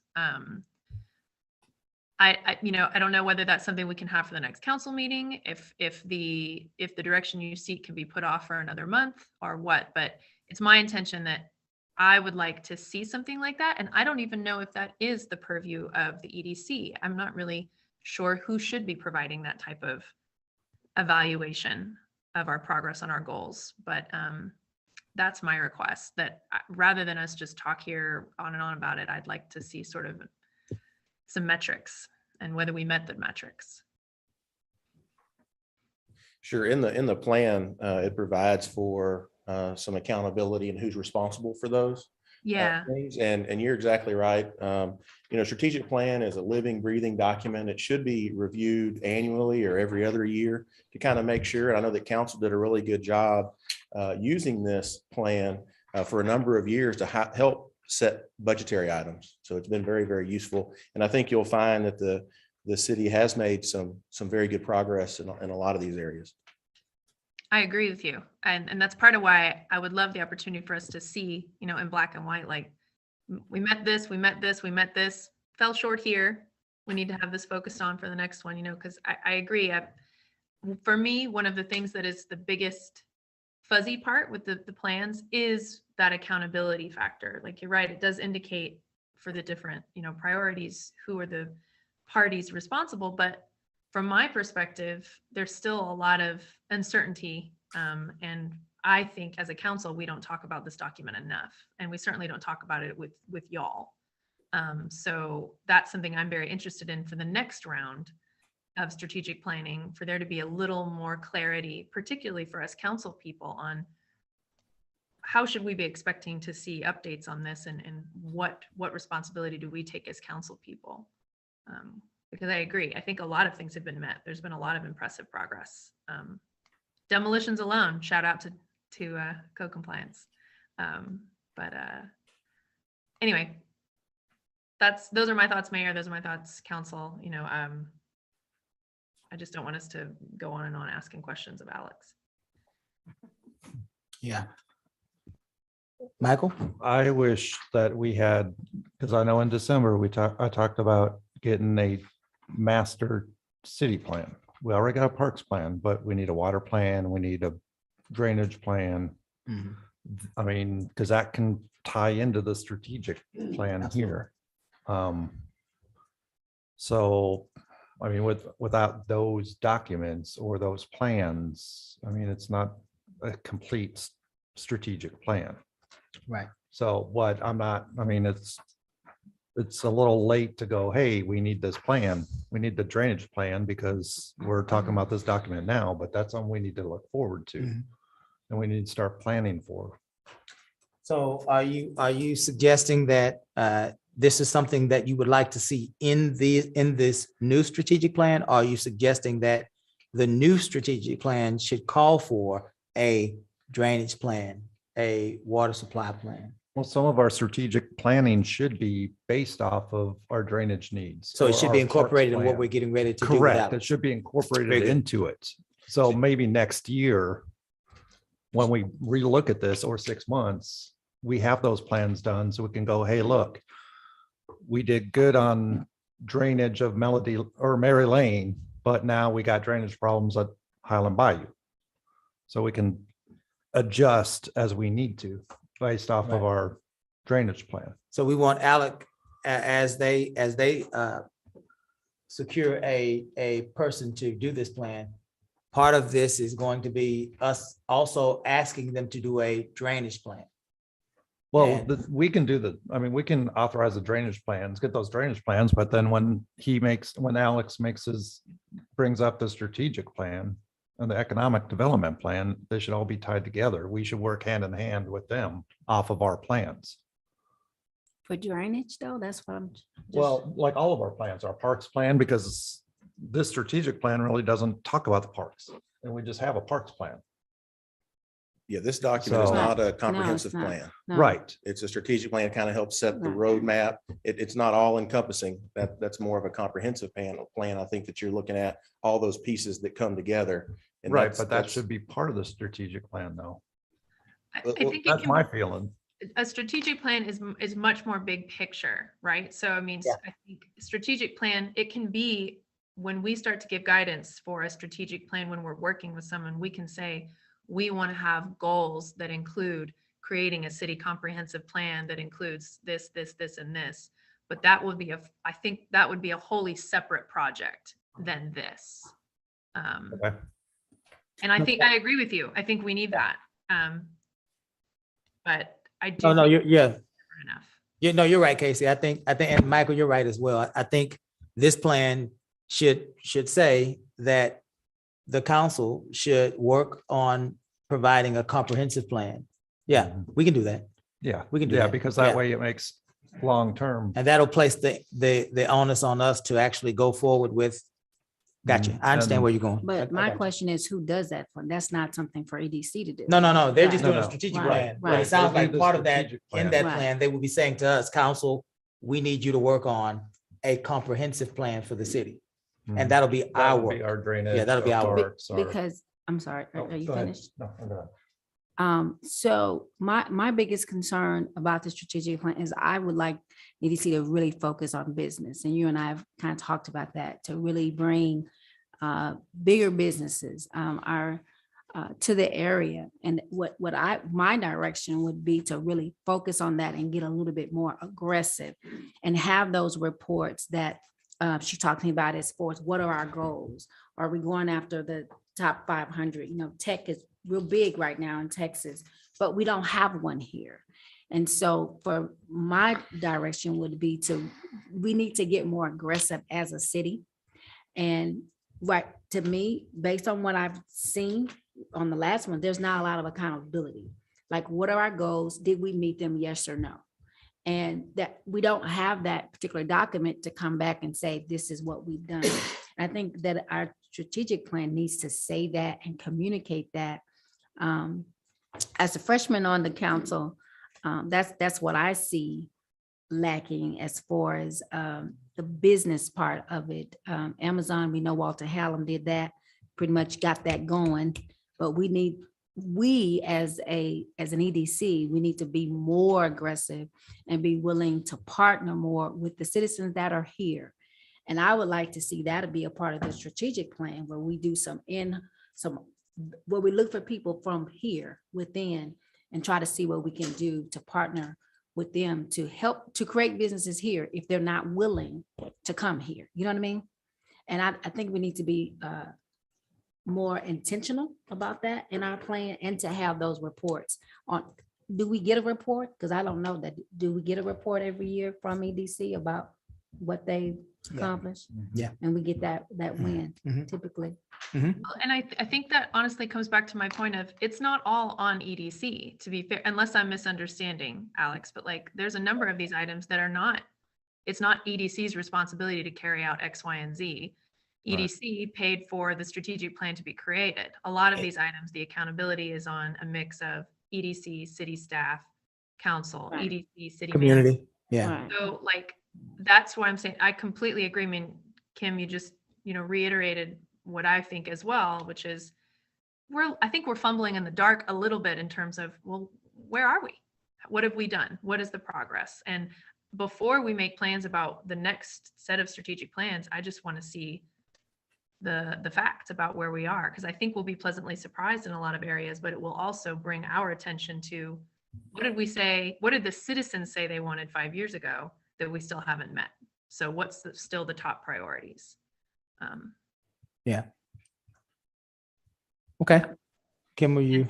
No, I'm just You still okay? learning. Just be patient with me. And I mean, so in terms of direction, I mean, I would like to ask that city staff, the city manager's office and EDC put together a document for us so we can see what's the progress on all of these priorities and the metrics that were set forth, because they're pretty clear cut. There's a lot of things in there we'll be able, that, we should be able to have obvious progress or not. And then we can say, all right, how do we move forward with making a new one based on what we see? Yeah, very good. Any other questions? Go ahead, Joe. I'm going to echo and join with Casey. I looked at this doc. I consider this a strategic plan. It's not a comprehensive plan. in my Correct, it's world. not. It's not a comprehensive plan. We need a comprehensive plan. I've said that over and over. But I echo. I reviewed this and refreshed this, and I read every page. And there are obligations and responsibilities that have been given back to the mayor and the city manager and the city council. I'm looking at one that just kind of threw me for a loop about committing not less than $1 million per year to road, water, and sewer major Yes, sir. improvements and expansion committing and once again, the responsible. So, and it talks about an annual report on this, and there's others, right? There are other departments that have, but there's a significant number of these objectives that are the responsibility of the mayor, the city manager, city council. So I guess we're going to have to do as well some exploring, Casey, and working with our new city manager and our staff for us to understand what have we done, what have we accomplished, and what do we have to do. By the way, this plan, that's interesting, this plan, when it was developed, did not specifically list crime as a concern in the city of Lamar. Yes, sir. It did not specifically list it at that time. Yeah. Well, I found that interesting. Well, things change. I will just, I wanted to just share with us very quickly some of the things that were in this plan in 2015, because I want to bring it to a point and then we'll be done. I'm just going to read to you some of the notes that I made. One of the things that I saw about this plan in 2015, Alex, is that even in 2015, we were suffering historically from the lack of fiscal resources. We didn't have enough money in 2015. And priority one of this infrastructure improvement plan, commit $1 million of infrastructure improvements. Our budget is only 13.5 million. We were never able to grow to a place that we could actually commit $1 million because the resources were not there. This plan was done in conjunction with the council staff and community members. Is that right, Alex? So very quickly, SWOT analysis from 2015, to Joe's point. In 2015, this plan said that we had strengths that listed low crime rates in 2015. Give me about 3 more minutes, Kyle. Low crime rates in 2015, and that was attributed to Chief Aragon. This plan said our strength was a good police chief, Chief Argon. This plan says that one of our strengths was that we had low taxes because we never historically raised taxes in our city. This plan also said that one of the strengths of Lamarck is that we had low property values. The CAD has changed that for us. But we thought in 2015 that having low taxes was a strength. But then when we go down to 2015 weaknesses, 2015 weaknesses is that our infrastructure was grossly inadequate. 2022, our infrastructure is grossly inadequate. There's an appearance of high crime in our community. That's a weakness. Although crime was low, the appearance was still that it was high. Our city is ugly. We have inadequate street lighting. These are the weaknesses from 2015. We still have inadequate street lighting. Low community pride, a divided community, too many personal agendas, and too many community members seeking power. Declining real estate values. 2015 threats, negative talk, individuals or groups working against the future of Lamar for personal gain or power. Just reading off what it was, what was in the plan. In 2015, one of our threats was that our tax base was getting weaker. 2015, still a threat today. Limited commercial tax base, 2015, still a threat today. And so taxation in our city has become stagnant while all costs have gone up. We are still attempting to operate with a certain level of taxation, but everything else is going up. Inflation, cost of living, and all of these issues, infrastructure improvements and the like, we didn't have enough money in 2015 to repair them.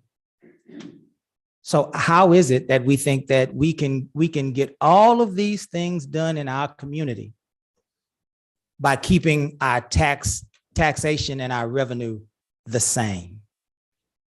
It makes no sense. It is misguided. It is not thoughtful. And at the end of the day, it does not keep us safe. Every city in America has as its main goal keeping its constituents safe. We can't keep our constituents safe, nor can we repair and replace infrastructure, nor can we have adequate resources and facilities for our staff members to work. Those are the facts. Those were the facts in 2015, and they're still the facts in 2022. Regardless of whatever anybody else says to you, these are facts as they are given to us by the community of Lamarck. This is what the people are saying about our city. And so as we move forward in these planning processes, as we move forward begging our council to change infrastructure, to create better resources and a better experience, we have to also understand that those things cost. And if we keep our tax revenue the same, and inflation and cost of living and raises and fuel prices and all of those other things go up, we don't have enough money. Regardless of all of the other accusations and all of the other misinformation that goes forward, at the end of the day, you have a pocketbook like I do. If you don't have enough money, you won't be able to live the way that you want to live. That's the bottom line. Now, that's what that report said to me. Alex, thank you for your report. Thank you for working with us on this. We're asking for a strategic plan. We're getting ready to have a motion to ask. And certainly we know that it is a strategic plan. Any other questions before a motion, or do we want a motion? Well, I don't want a motion for a strategic plan yet. I want to Okay. motion for an actual report at our next Very meeting good. where we see our progress. And at that one, motion for a strategic report. Okay, so you would like a report on progress, and at our next meeting, you would like to then entertain a motion for a strategic plan. That's fair. That's fair. Any other persons have any differing opinion? I agree with Casey. All right, Casey, is that your motion? It is. Is there a second? I'll second. Any further discussion? Hearing none, we'll call for a vote. All those in favor? Aye. Any opposed? Passes unanimously. We are now on item 7. It looks like D, Alex, and here you are again. Discussion, possible action regarding the interior remodel of 1131st Street. Alex Getty. Thank you, Mayor. Included in your packet is a floor plan of 1131st Street, the EDC building. The proposed remodel is customized to provide office space for both development services and code enforcement of 1131st Street. About 60% of our building we would like to dedicate to that. We are here tonight to just make sure that combining those departments and housing them at the EDC is in line with council's vision. The EDC board has already approved an item to do the floor plan and remodeling at our cost. Again, we just want to make sure that this is in line with council's vision. Kathleen has had a bunch of input on this. There's been several rounds of revision. The floor plan that you see tonight in your packet would meet their needs immediately and into the future. Very good. Are we good with Alex? Do we have any questions about the remodel? No questions here. I support it. All right, you want to make the motion? I got a question. Oh, sorry. Go ahead, Mike. Wasn't it set up originally, part of it for like the media center, like to do broadcasts out of? No, sir. I thought Colleen at one point was going to make that into a studio. There was never a studio there. No, sir. Okay. Was this plan, is that expanding the footprint any? No, sir. Just working inside the existing. Within the existing? Yes, sir. I wasn't too clear with this. All right, that's all fixed. Now, this doesn't have to do, I'm just a point of information. The building behind EDC, what are the goals for that building that you guys own? The building behind The it. house. Eventually, we'll do something with it. We've got some ideas to share with council at some point. Right now, the house is just there. Of course, we own that. We own the lot beside it, then the EDC building, and then the corner across the street, 418 Laurel.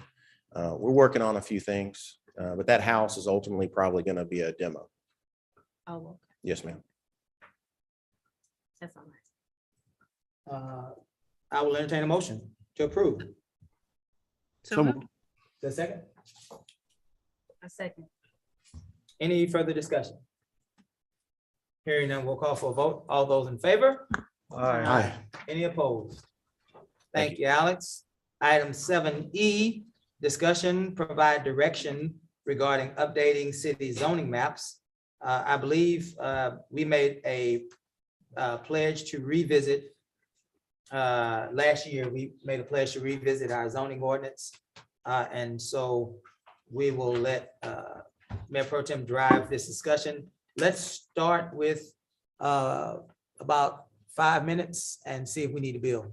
Kyle, thank you. And this is a follow-up item. You know, the changes that we made in our zoning, and I, being at that point, the freshman on council, was hurriedly done.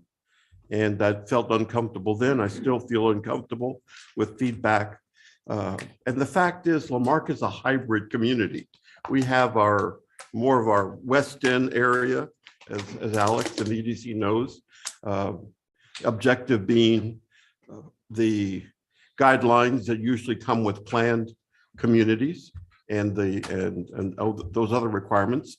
Then we have our existing businesses. District B is an excellent example of that. Got frontage on I-45, where I find some small business owners are being challenged by the changes that occurred. For example, I'm just simply want to retire and get out of the business and rent my building, but I can't do that because number one, our zoning is very confusing. It's pages and pages. It's not friendly to understand. And then second of all, even if I get experts to help me out, I'm just being constantly bombarded with new and new requirements. So at this point, what I'd like to pursue is a proper analysis. This is once again community, as we've been very successful in doing, right? Let's get our business owners, public hearings, community working on understanding what we have. One important thing I wanted to say, when we passed zoning, and I was part of that, the intent was not to have a zoning ordinance that was so different from the city of Texas City, which was our next door neighbor. And right now, if you go and compare the categories, of Hitchcock, of Santa Fe, and at that time in our world, they were just really the country, Hitchcock and Santa Fe. And I think Hitchcock didn't even have a zoning ordinance at that time, if I recall correctly. But certainly Texas City did. The intent was to have them work together. We don't have that right now. We have different categories. And so that is also challenging, where we have one community on one side of the street and our community on the other side of the street. So I'm bringing this up, Mayor. I'm going to come back with, I hope, with a plan. That's not the plan, but a method for us that I would like us to proceed with in terms of involving community, get them involved, getting some hearings going, and so that we can truly understand, and then bring the best ideas that are out there in terms of making our zoning a productive, business-friendly zoning ordinance. And that's all I had to say on that. Okay. Does anybody have any questions for Mayor Pro Tem? No, not for me. This is the one that the former administration brought in. Yes. That we agreed we were going to look at again in 6 months. I believe we voted on it while Mr. Jackson was still city manager. Yes, sir. Yes. And it was Dira and Mr. Jackson that crafted this. Yes, and we said we'd relook at it in 6 months. Correct. Yeah. Okay. Okay. With community. And that So, didn't so Mayor Pro Tem, would you then at the next meeting, would you bring for us, provide in our packet a loose process? Yes, sir. That you're interested in, and allow us to add to, take from, see if we can get a good plan? Very good. Thank I you. will. So we don't need any other action on this item. Is that correct? That's correct. Okay. Item 7F, discussion possible action regarding AARP Community Challenge Grant. Deadline is March 22nd. Mayor Pro Tem. Once again, in your package, what this is, ARP is the Association of Retired Persons, American Association of Retired Persons. We exist, by the way. And if you're over the age of 50, I think now, ARP, you're a member of AARP. So, and in that process, I came across and I participated in some of their online training and different activities, but they have an opportunity for a smaller grant. I say smaller, the largest they've awarded has been about $50,000, but it's along the lines of some of the things that we've been talking about, possibly doing within our parks, improving maybe some of the shore area there along our lake, our Lamar Lake. I'm not sure, what do we call it? The Highland Bayou, Highland Bayou, Recreation Center. You're talking about the pool in the middle. The pool, Yeah. So there it is, the ARP Community Challenge is on. Yeah. And I would just like to proceed with it. I'll write up the grant and work with others as well too, but within this time frame. And it outlines certainly the things that we're not eligible to do. We're not buying books or reports. We're not doing another study. We're not getting involved in politics.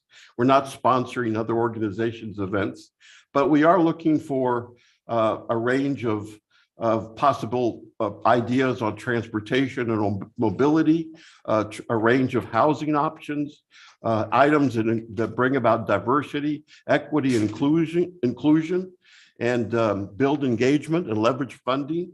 So civic engagement. So there are all sorts of very admirable purposes that we have under this. And I would just like to get your consent for me to proceed with applying for this grant. Yes, sir. Is there any discussion? No, it's a very good grant. Well, let's entertain a motion. I'll make a motion that Mayor Pro Tem proceed with the AARP grant. Very good. Thank you. Not because of his age, right? Correct. In Lack of spite- hair. in spite Lack of of the hair. age. I will leave that alone. Is there a second? I second. All right. Any further discussion? Hearing none, we'll the- call. I'm sorry, Casey. The only thing I want to say is that I only have experience with, at least while I've been on council, one other time where a council person actively worked on a grant application with city staff. And that was when we did the criminal justice grant last year, where I worked on it. And so I appreciate Joe bringing this to us. I mean, obviously this is, I know it said the average grant award is 11,500, so it's not like a huge thing. I think Yeah. it's a great idea to pull from those list of things, particularly from the public works, particularly for the different parks. I think that's a great direction to take. I just want to make sure we're acknowledging that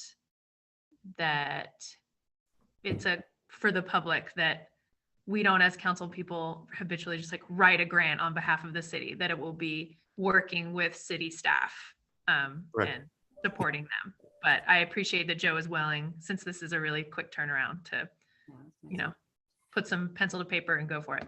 So thank you. That's all I got to say. All right, thank you. Let's call for the vote. All those in favor? Aye. Any Aye. opposed? Item 7G, discussion possible action regarding membership to Sister Cities International. Mayor Pro Tem. Once again, this is an item, we briefly, Councilperson Yancey brought it up during a visit to Belize, as I recalled. And she was able, or you met the mayor of a particular city down there. And this is a follow-up because in the past, I have been involved in the city of Galveston on their active sister city program. They have relationships with Japan, they have a relationship with Cuba, and I think a city in Germany as well too. And I would like to take this opportunity to encourage us to become a member of this organization, to affiliate and find other municipalities around the world that will give us a different vision of perhaps who we are, what we can do, what we can be, and how we go about problem solving. The information is there. As I recall, the membership in this is approximately, if I'm remember correctly, about $300, as I recall. If it was in It's 440, I think. 400 at the size of the city, right, Right, Casey? size. Yeah. The size of the city that we're at. So that's, I leave it on the table. I provided the information, and I would encourage us to become part of a sister city and begin that opportunity. By the way, this is an opportunity for us to once again, not only just council, this is an opportunity for us to get our community involved in terms of appointing individuals to work on a sister city committee and get involved in that area. Mayor, I'd like to call for the question, Mayor. We need a motion. You want to call for the vote motion? I do. I mean, you want to make a motion? I'm sorry. I You wanna do. make a motion? I want to do all those things. I Yeah. would like to move that I would like to move that we join the Sister City membership. We pay $440 and become a member of the Sister City organization. Is there a second? I second. Any discussion? Hearing none, we'll call for a vote. All those in favor? Any opposed? Item 7H, discussion possible action regarding membership to National Civic League. Mayor Pro Tem. Once again, this is one of our sister city, if we want to call it, Texas City, our neighbor, has long been a part of the National Civic League. In fact, you will probably still see their signs as you go along Palmer Highway and other parts of the city, that they are an all-American city. And that is the program that is promoted by the National Civic League. Lamarck is certainly an all-American city. Look at the demographics that we have from our last census. We are certainly an all-American city, diverse city, a proud city in terms of so many of the demographics that are proud American, all-American cities. So, and in addition to that, joining the National Civic League provides a lot of resources that can save us financial. For example, and I'm included in, because we have now our charter review committee, there's a model city charter that was included in your package. And that's certainly some resources that are there among that are available to us. Maybe even zoning ordinances. So we can look at that. So I encourage us to once again join the National Civic League as a member. And I kind of recall too, that membership fee is for our city. As I recall, I'm stuck on $200 and something for some reason. And I believe that's the amount. Now I have to find it again. Kira, do you remember when, if I said that to you, gave you the amounts?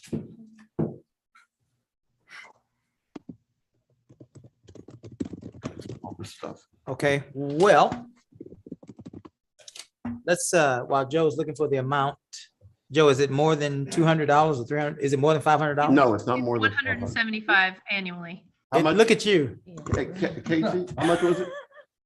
The power of Google. It's $175 annually for our city our size. All right. Okay, there we go. All right, thank you for expediting that. Thank you. And I would like to move that we approve membership, or that we pay for a membership with the National Civic League. Very good. Is there a second? Second. Any discussion? Here, now we'll call for a vote. All those in favor? Aye. Any opposed? Item 8A, Annual Racial Profiling Report. Chief Oregon and Lieutenant Price, or Lieutenant Price. Mayor, this is a required report every year due the state on March, no later than March the 1st. We presented it to council. I gave it to Kira. She presented it to council before that deadline. And we spent a lot of time working on it. Lieutenant Price did the work. It's based on our, Jeff will explain this, it's based on our electronic ticket writer. And when we use the ticket writer, it goes into the database, and it's more than just pressing the button. We had to do a lot of work on getting it. So Jeff, if you would cover this, please. Well, the report comes from, as the chief said, from our residence ticket writers and also from our RMS system, which is our report documenting system. And it keeps track of all of our self-initiated contacts, breaks them down by race and sex and the reason for the contact and the outcome of the contact. So and as Chief said, we have to pull it every year, and it's due by March 1st. This was the first year that I had to take part in that, so it was a learning experience for me. But I think he was presented with the odds, with the stats. We've actually got the past 2 years. You want to go through the numbers or? Jeff, unless I'm mistaken, I looked at it and they're really not much different. There is a few points here and there, but overall, it appears to be 20 and 21 are about the same. Yes, sir. And it's kind of like the system is supposed to present this. And the beginning of the report, recorded at DPS, we have to make sure that our policy manual reflects anti-racial profiling segments. And Jeff and I went over each and every element, and we met it. And believe it or not, it was the policy I wrote how many years ago, 6 or 7 years ago, and it's still to this day reflecting what we're supposed to do. You know, people, when there's a case of a complaint, you have to do certain things, how you work the case, and we're right on par with that. So go ahead, Jeff. Okay, this past year, for 2021, the stats were really low. Actually, the past 2 years. But as a total, the police department made 953 traffic stops throughout the year. Out of that, 44% of them were Black, 39% was white, and 14% were Hispanic. The year of 2020 was 1,100. I think it was 1,111 stops, and the breakdown was roughly the same, within a few points being different. We've also got, when it comes in, the outcome of each traffic stop. So we have the written warnings 40% of the black population that was stopped received a warning. 38% of the white population was stopped received a warning, and 67% of the Hispanic population that was stopped received an actual warning for it. This is broken up into numerous categories we could go through, and I maybe would answer some questions, but the two main ones are the citation and the warnings, which 45% of the black population received a citation, 40% of the white, and 13% of the Hispanic out of those that were stopped. And it also goes into breaking down how many was searched, if the race of the person was known prior to that, and so and whatnot. Does council have any questions for Lieutenant Price? I have one question.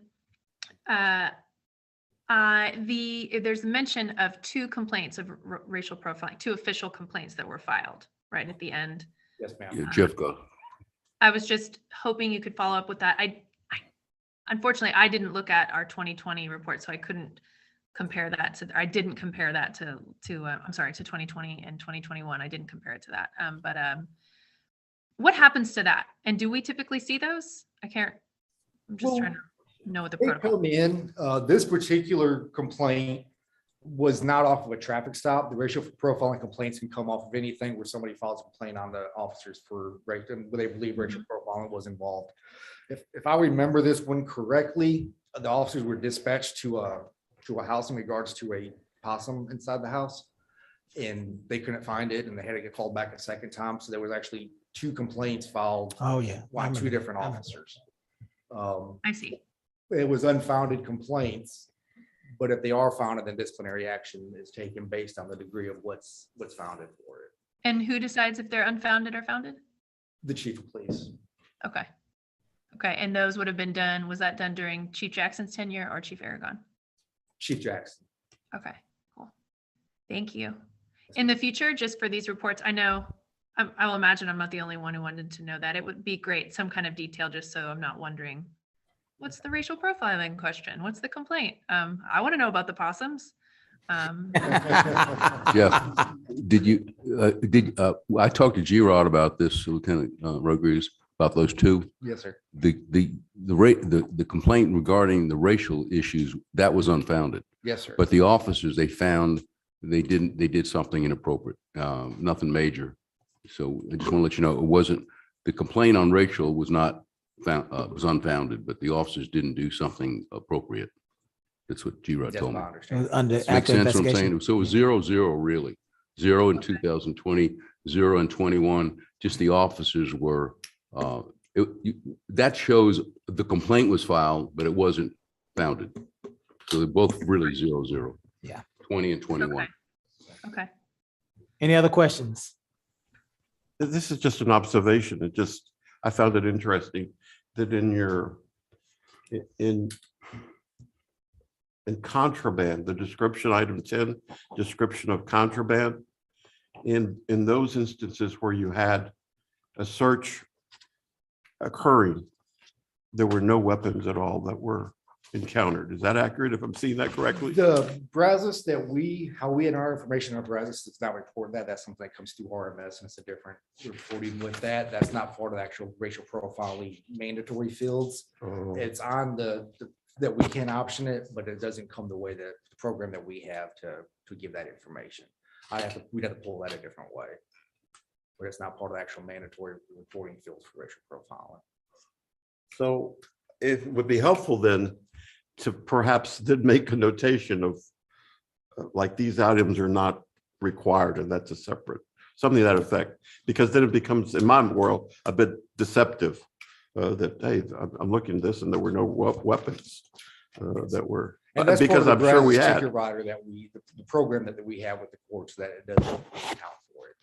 Okay. If it was matched with our RMS system, it would. Okay.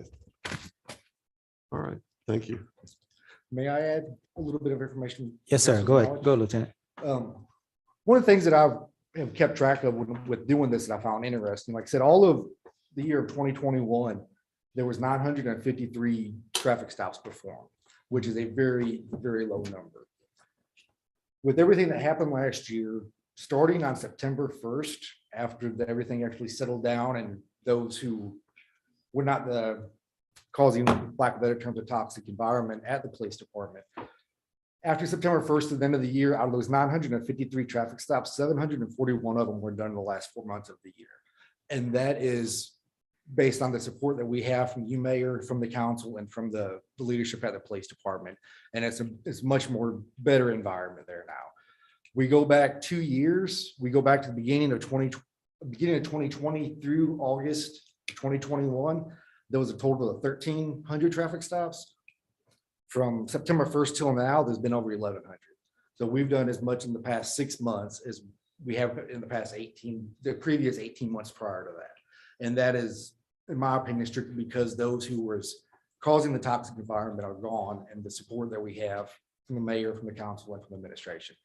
So I want to thank you all for the support that you provided the police department in our transition over the past 6 months. So out of the 900 stops for last year, after we've made the transition and we had a new city manager, and that city manager was also the police chief working with you guys, y'all had 700 stops 741 from in September 4 1st. months? Yes, sir. And in the first 3 months of this year, you have 1,100 stops? No, that was for the past year, for the past 6 months, including those 4 months through now, we're at 1,100. The previous 18 months prior to that was 1,300.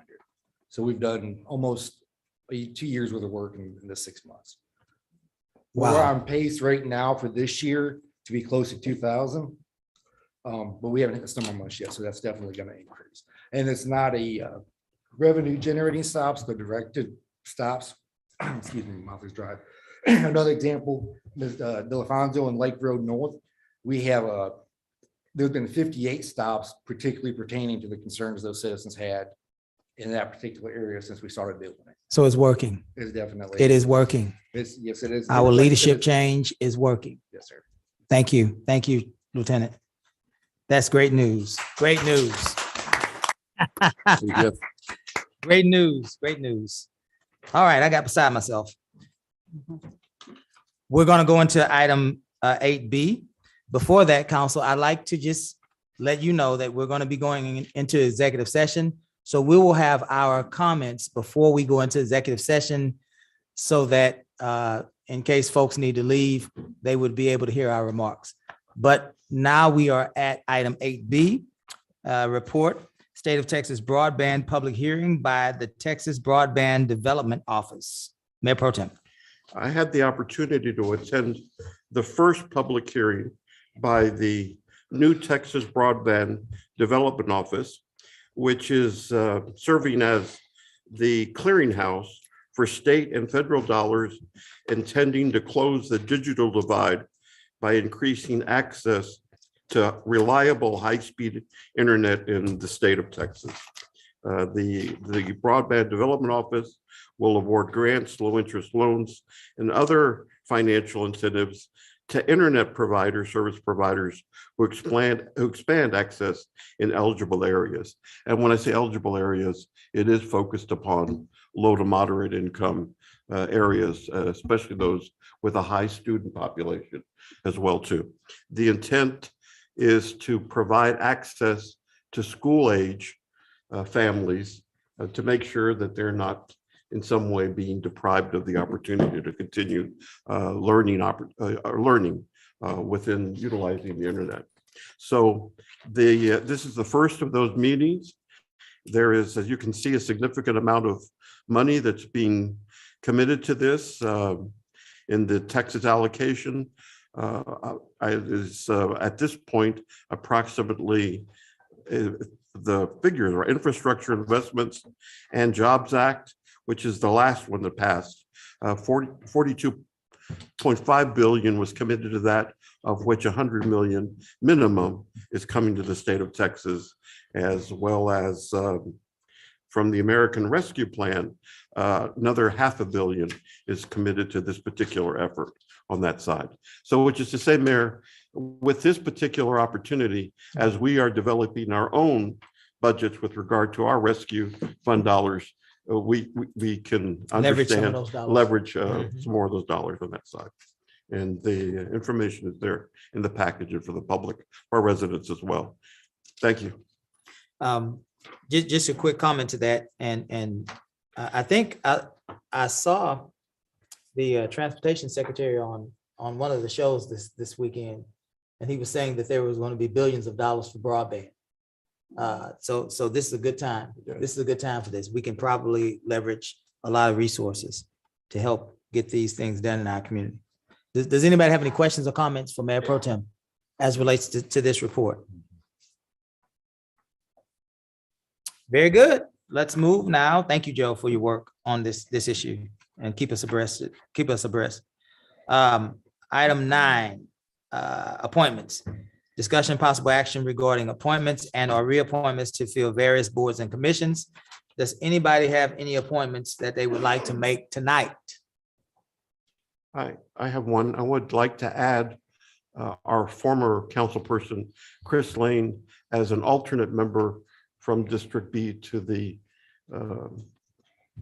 Charter Review Committee. All right, Chris. Any other appointments? None for me tonight. Can I get a second on Mayor Pro Tem's nomination? I second. All in favor? Aye. Aye. Any opposed?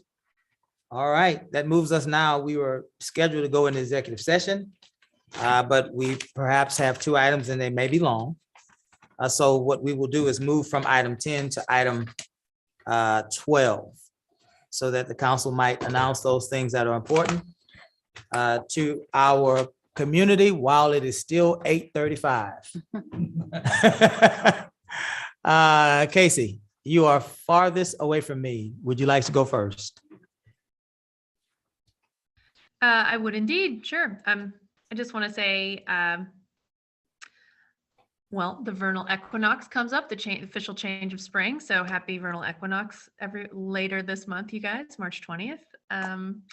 And I want to jump on the congratulatory bandwagon for Councilwoman Yancey organizing the Stop the Violence Week. I think it was just tremendous, and proud of, oh my gosh.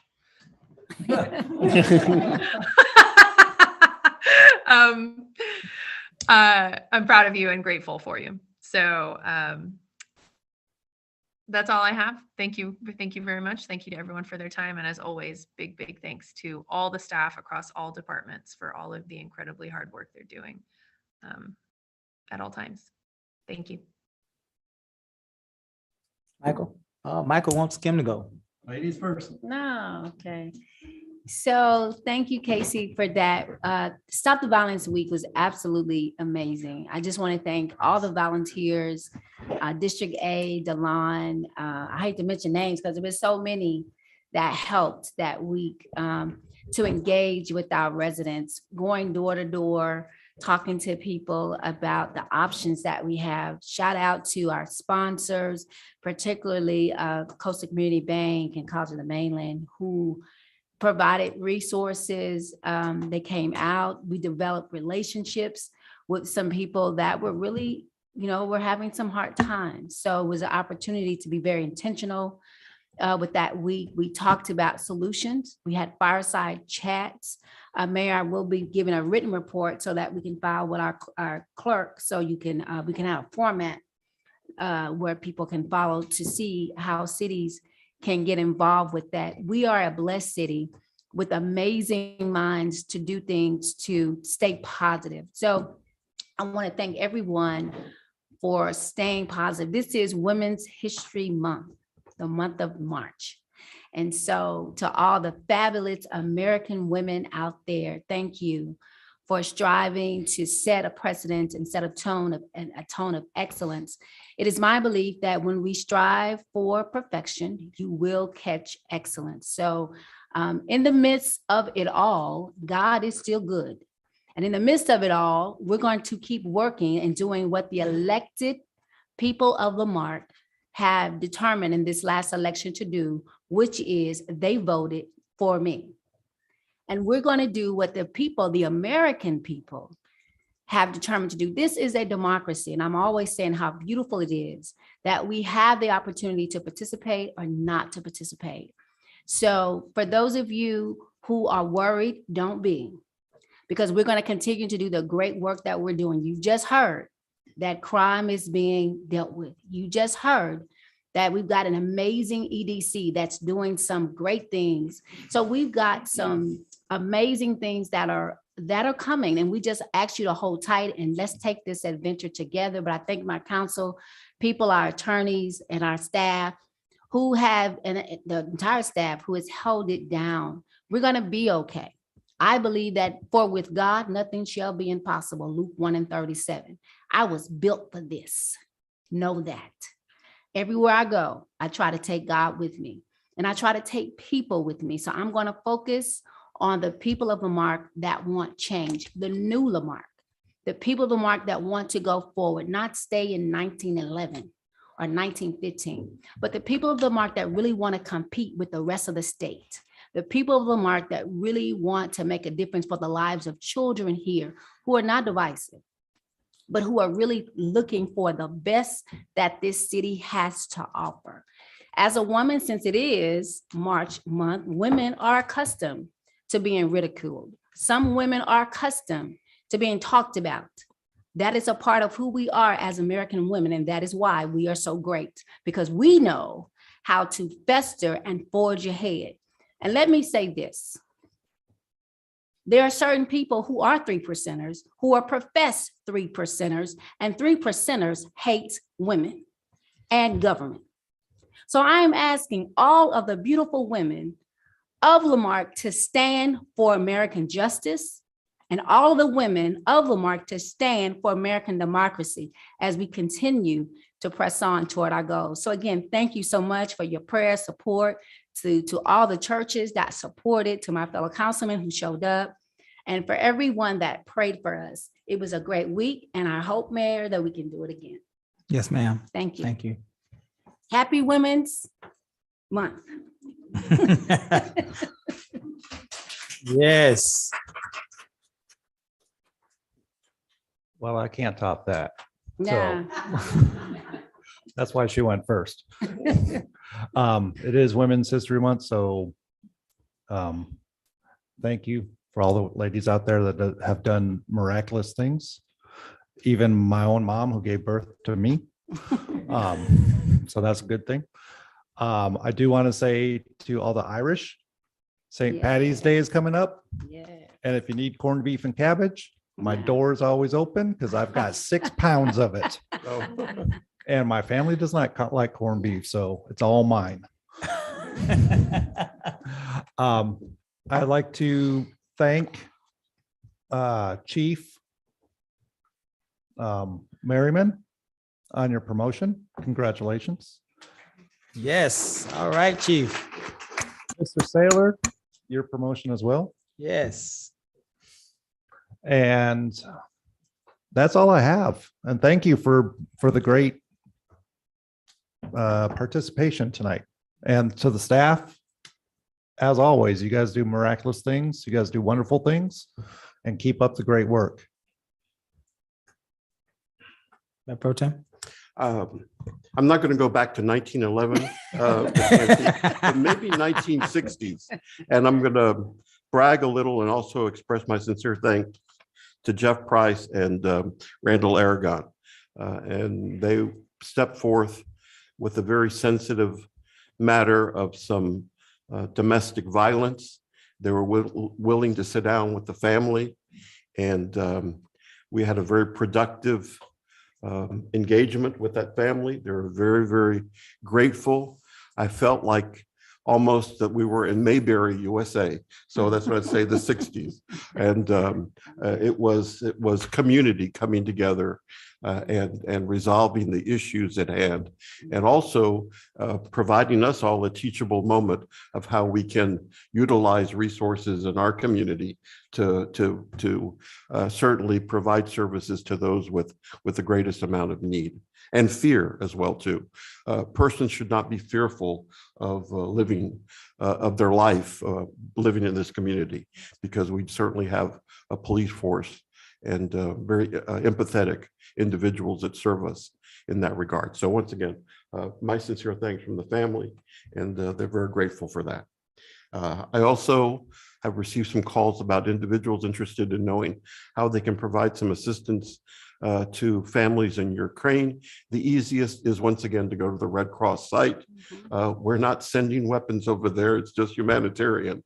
But it's a minimal donation of $10 if you wish to at redcross.org, or you can contact the local Greek Orthodox diocese. There's a Greek Orthodox church in Galveston that is also involved in collecting items for the Ukrainian community.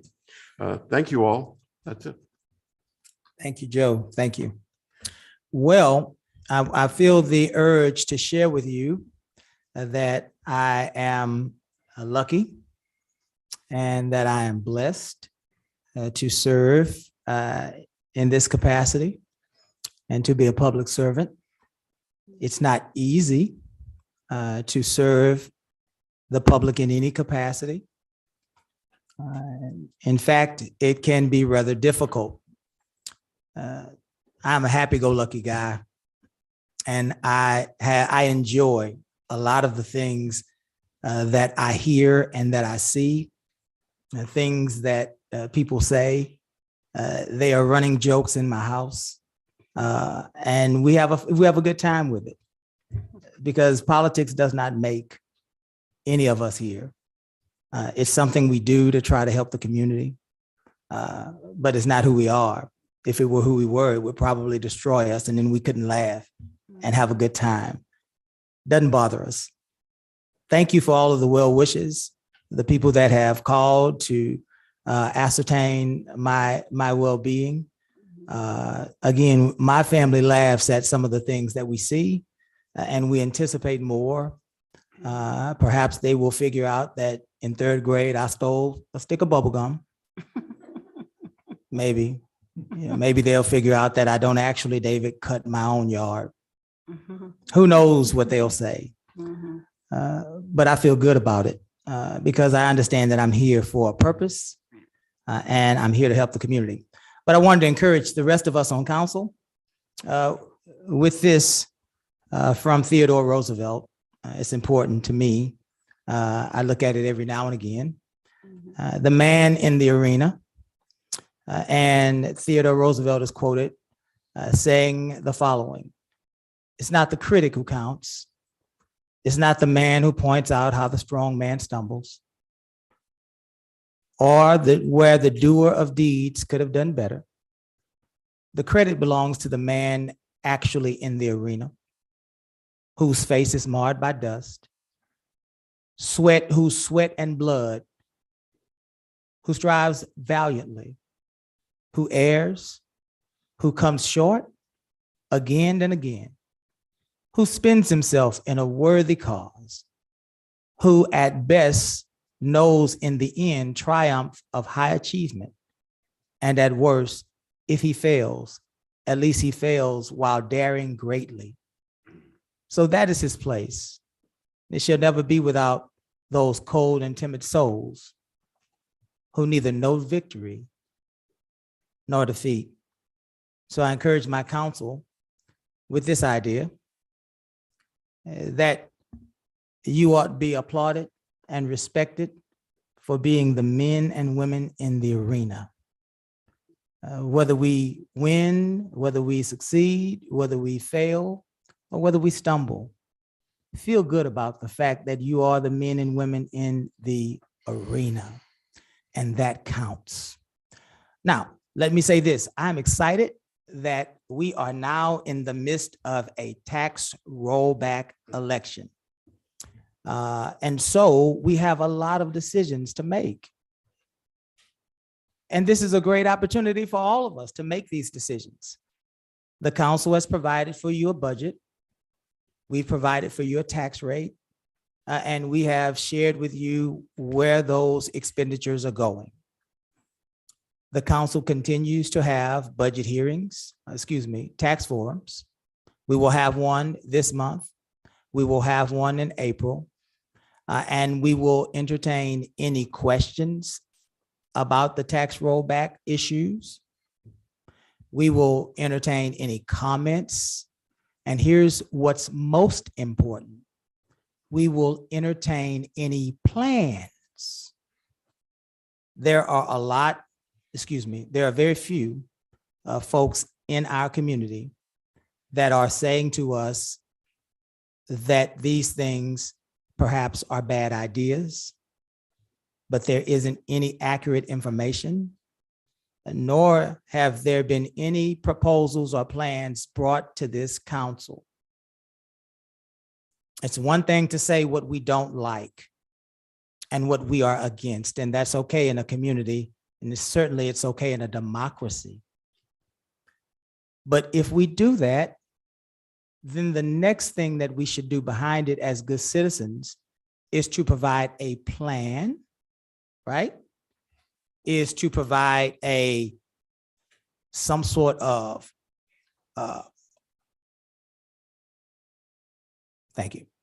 some sort of strategy in which we are able to persuade voters to vote in ways that we think is best for our community.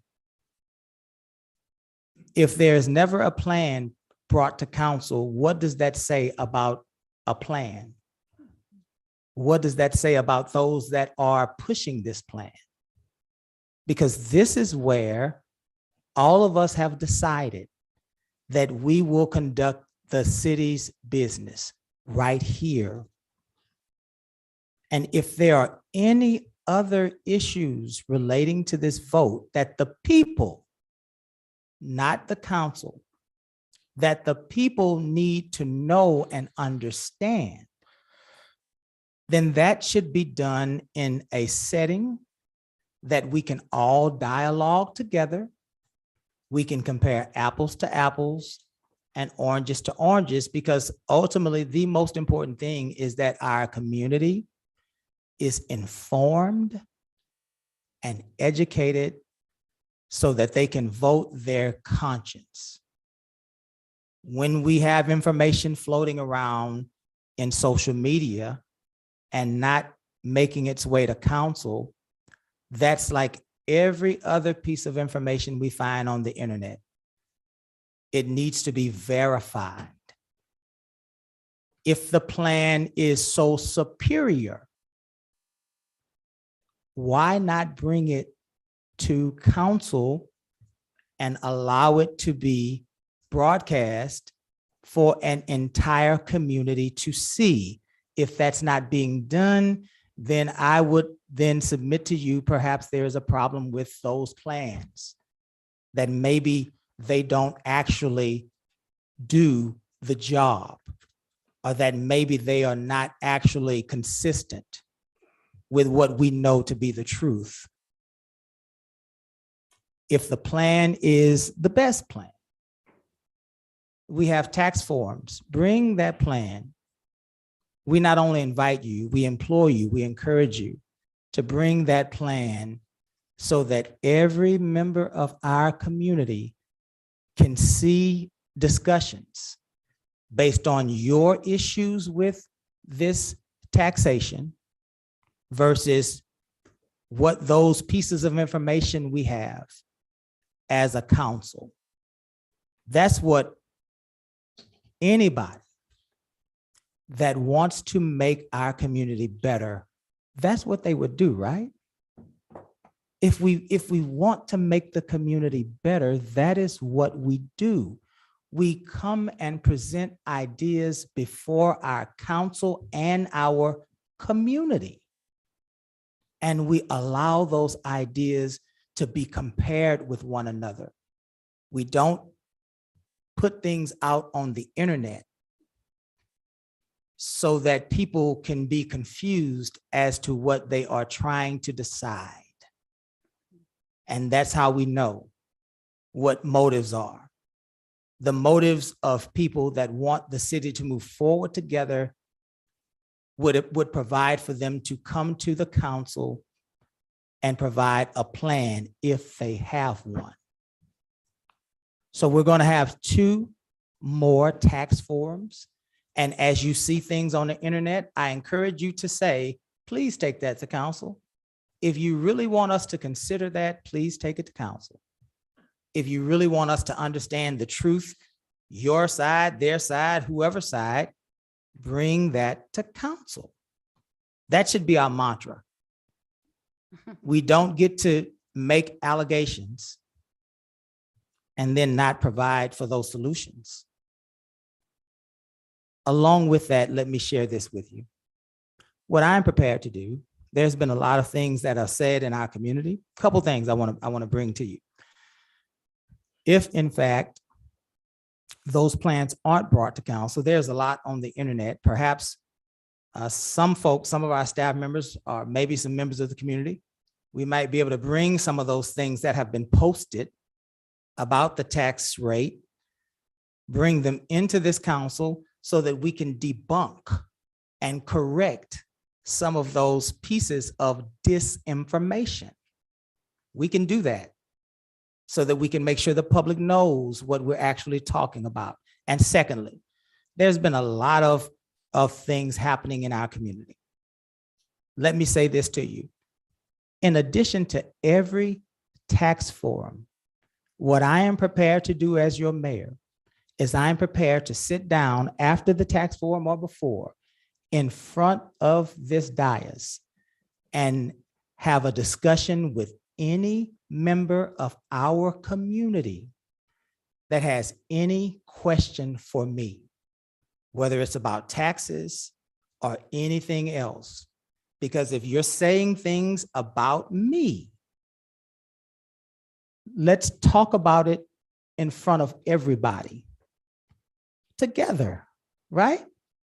Let's talk about it to see if what you're saying is true, because we know that there is no proof, because we know that that's not who I am. But I'm willing to have a conversation, a debate with anybody that's willing to. Would you like to, anybody that wants to talk? Mr. Lowry, would you like to talk? Yeah, I'd like to give these facts to council and you can check them yourself. Sure. Provide everybody a copy here. Sure. And you already got one, you got one. I have one right here. So you got one, Mr. Copy? No. There you go. Now, these are all facts. Thank you. They can be backed up. So when you read this. Let me see that. Let me entertain. Go to the Let's do what's right. Go to the podium. When you can verify. All Go to the podium so they can hear you. And broadcast. Go to the podium so they can hear you. When these are all proven right, which they will be, you can verify all the information. Mhm. I'm sure you can. Then go ahead and post them so the entire public can see the truth. Well, one thing, Mr. Lowry, is there will be no vote on a city bond for a police station, so that's factually incorrect. Well, then good. Then we can rule that out. But And as far so as taxes, everything, and isn't the bond on the May 7th ballot? As far as taxes go, I see that you want to highlight a 20%, and we can't get into this as much as we can because we're out of our agenda. But let me say this to you. That's what I thought. So let me say, when no. it's accurate. No. So No, this post is not it. accurate. Let me say this to you. It's 100% verified. Let me say this to you. Let me say this to you. Verified. That I just showed you one area where it was not accurate. A bond. I just showed Show you. me where any of this. I showed you. Show me where any of these numbers are inaccurate. What numbers? There are no numbers. On the back, it's clear. It's clear, Mr. Lowry. On the back, it's clear that you put in big bold letters, Lamarck, the tax increase was 20%. Kima was Check it. 17. Check the numbers. Bio Check the Vista is numbers. 14. I encourage the public- That's clear. Listen, Check Let- these. It's facts. Check it. And don't listen to what this guy's telling you. listen. Well, here's the thing. I'm the presiding officer, and I know that bothers you. But here's the thing. If you want, they're not facts. If you want to listen to me, my friend. If you want to have a conversation with me about anything, come to the tax forum. And in fact, I just said I would answer any question from any citizen. Anything that you want to ask me, I'm willing to answer. We can have a moderator and we'll see exactly where we end up with that. Because for me, this is simple. It's clear. You can put figures out all you want about we have the highest tax rate and all of those things. But what you won't say is we have the lowest property values. What you won't say is that in fact, we have a $13.5 million budget in Lamar, and Dickinson has a $20 million budget, and they only have 2,000 more residents than we do. We can go on and on and on. And I promise you, I can talk all day long about why it just taking a few pieces of information to try to talk to a community is not accurate, and it's disingenuous. It's disingenuous is what it is. That's what it is.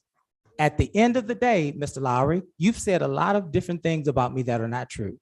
At first, I was going to, first I was going to fire all the people.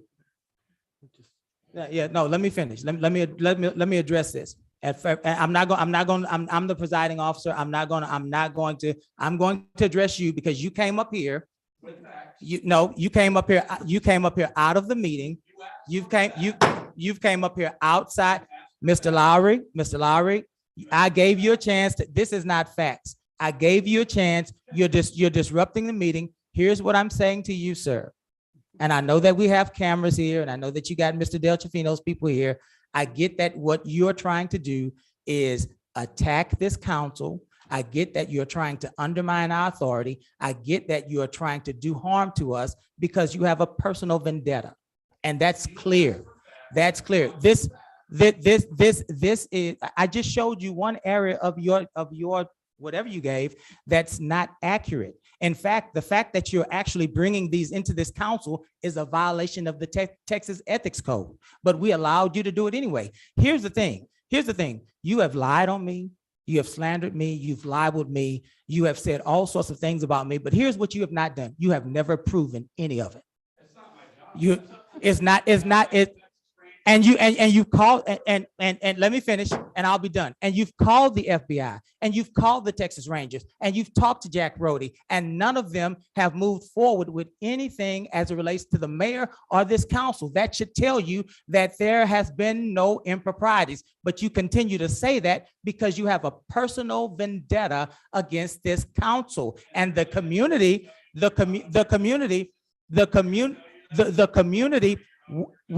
I am still here. After 9 months of you beating this drum, I'm still here. You cannot prove it. You will never prove it. You went from having some sort of guarantee that you're going to find that I was corrupt in city government. Then where is it? You don't have any proof because it never happened. You don't have any proof. It's never happened. And what you're doing now is you're beating a drum because you don't like me. And the only way you deal with me when you don't like me is you vote against me. That's all you do.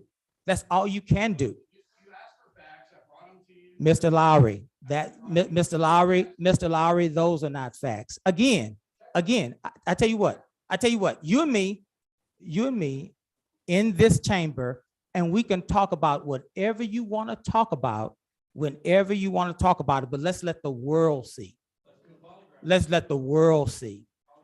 You do a polygraph, and what I'll do is continue to be the mayor because you have not in 9 months proven anything. You have Wayne Del Chafino. You sit all day long trying to find things on all of us, and you found nothing. So what you do is you resort to posting lies. He's corrupt, but you never say how. He's corrupt, but you never say how. He's a criminal. Where was our criminal? When was our criminal?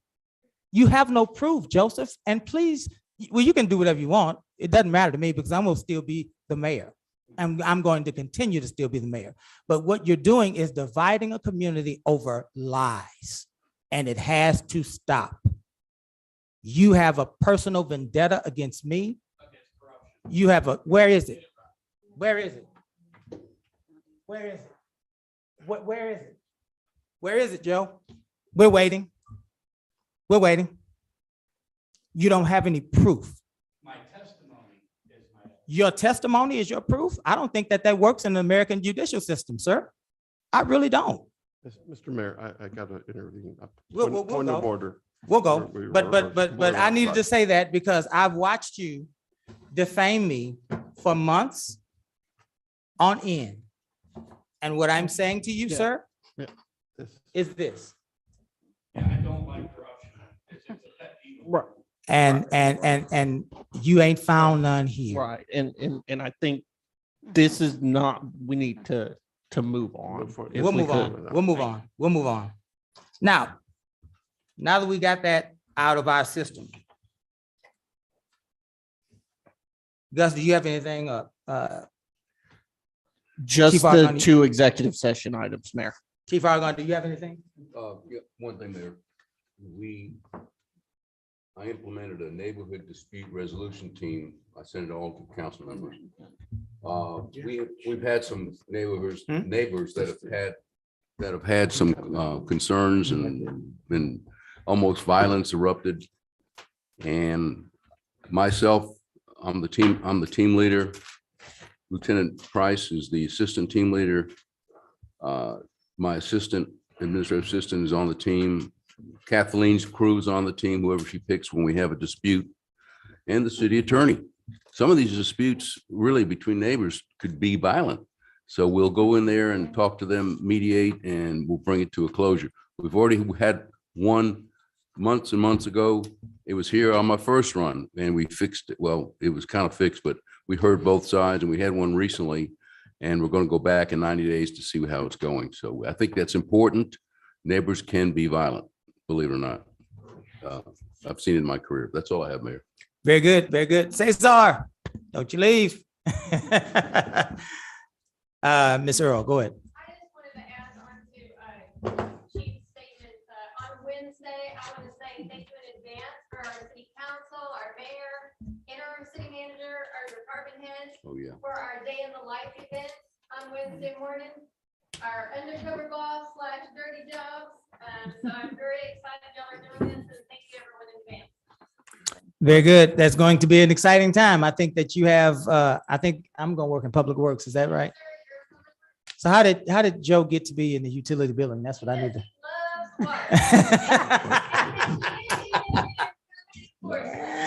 Yes, yes. Thank you for that, Jennifer. Who's that? Nobody signed up for PR. Oh, I bet. Cesar, come in, Cesar, come in. I just want to wave. You're not gonna make a speech. I just wanted to introduce you really quickly. Ladies and gentlemen, he has been sitting quietly here, and I just wanted to put a name with a face. This is Cesar Garcia. He is the person that the council has selected to be our new city manager. And I believe, hopefully, we'll be able to have a contract tonight, and we'll be able to move forward. I just wanted them to see who you were. This is Cesar Garcia, guys. Thank you, sir. You can go to the restroom. We're getting ready to break now for our executive session. Kara, you have time? 9:07. 9:07. We are leaving for executive session. We are going to discuss. Thank you, Gus. The City Council for the City of Lamar, Texas reserves the right to adjourn into executive session at any time during the course of this meeting to discuss any matters listed below as authorized in the Texas Government Code, section 551.071. Consultation with attorney, 551.072. Deliberations about real property, 551.073. Deliberations about gifts and donations, 551.074. Personnel matters, 551.076. Deliberations about security devices, and 551.086. Economic development, as well as the following items. A, section 551.074, personnel matters, discussion relating to city manager contract negotiations. And B, section 551.071, discussion relating to cause number 20-CV-0633, Lamarck Economic Development Corporation versus the Texas City Terminal Railway Company and the 122nd District Court of Galveston County. We stand adjourned at 9:08.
Casey, you ready? So where do we get all these different camera angles from? Kyle, are you doing that? Yeah, I was gonna tell you, I like that. The new, and he's even zooming. He zooms. We are live. We are back from executive session at 11:02. 11:02. There are two items which we are set to either take action on or take no action on. And the first of those items is section, this is item A, 10A, actually 11A, excuse me. Discussion possible action regarding city manager contract. Ladies and gentlemen, we were in executive session and we had a chance to review the contract of Mr. Garcia with Mr. Garcia. And certainly I will entertain a motion at this time. So moved. Is there a second? Second. Any discussion? Hearing none, we'll call for a vote. All those in favor? Aye. Any opposed? Very good. Welcome aboard officially, Mr. Garcia. And for those of us that are still awake and tuned in, you deserve a gold star. Secondly, please tell your friends that we plan on having a reception for Mr. Garcia at our next regularly scheduled council meeting. And so that's the tradition of this council. We'll have cake and punch. And certainly you will have a chance to meet your new city manager and ask him whatever you choose, because now he is a full official city employee. Congratulations, Mr. Garcia. Outside of that, it's 11:05 and we're ready to go home. So we will entertain a motion to adjourn. The second? Second. All in favor? Aye. We stand adjourned. Thank you.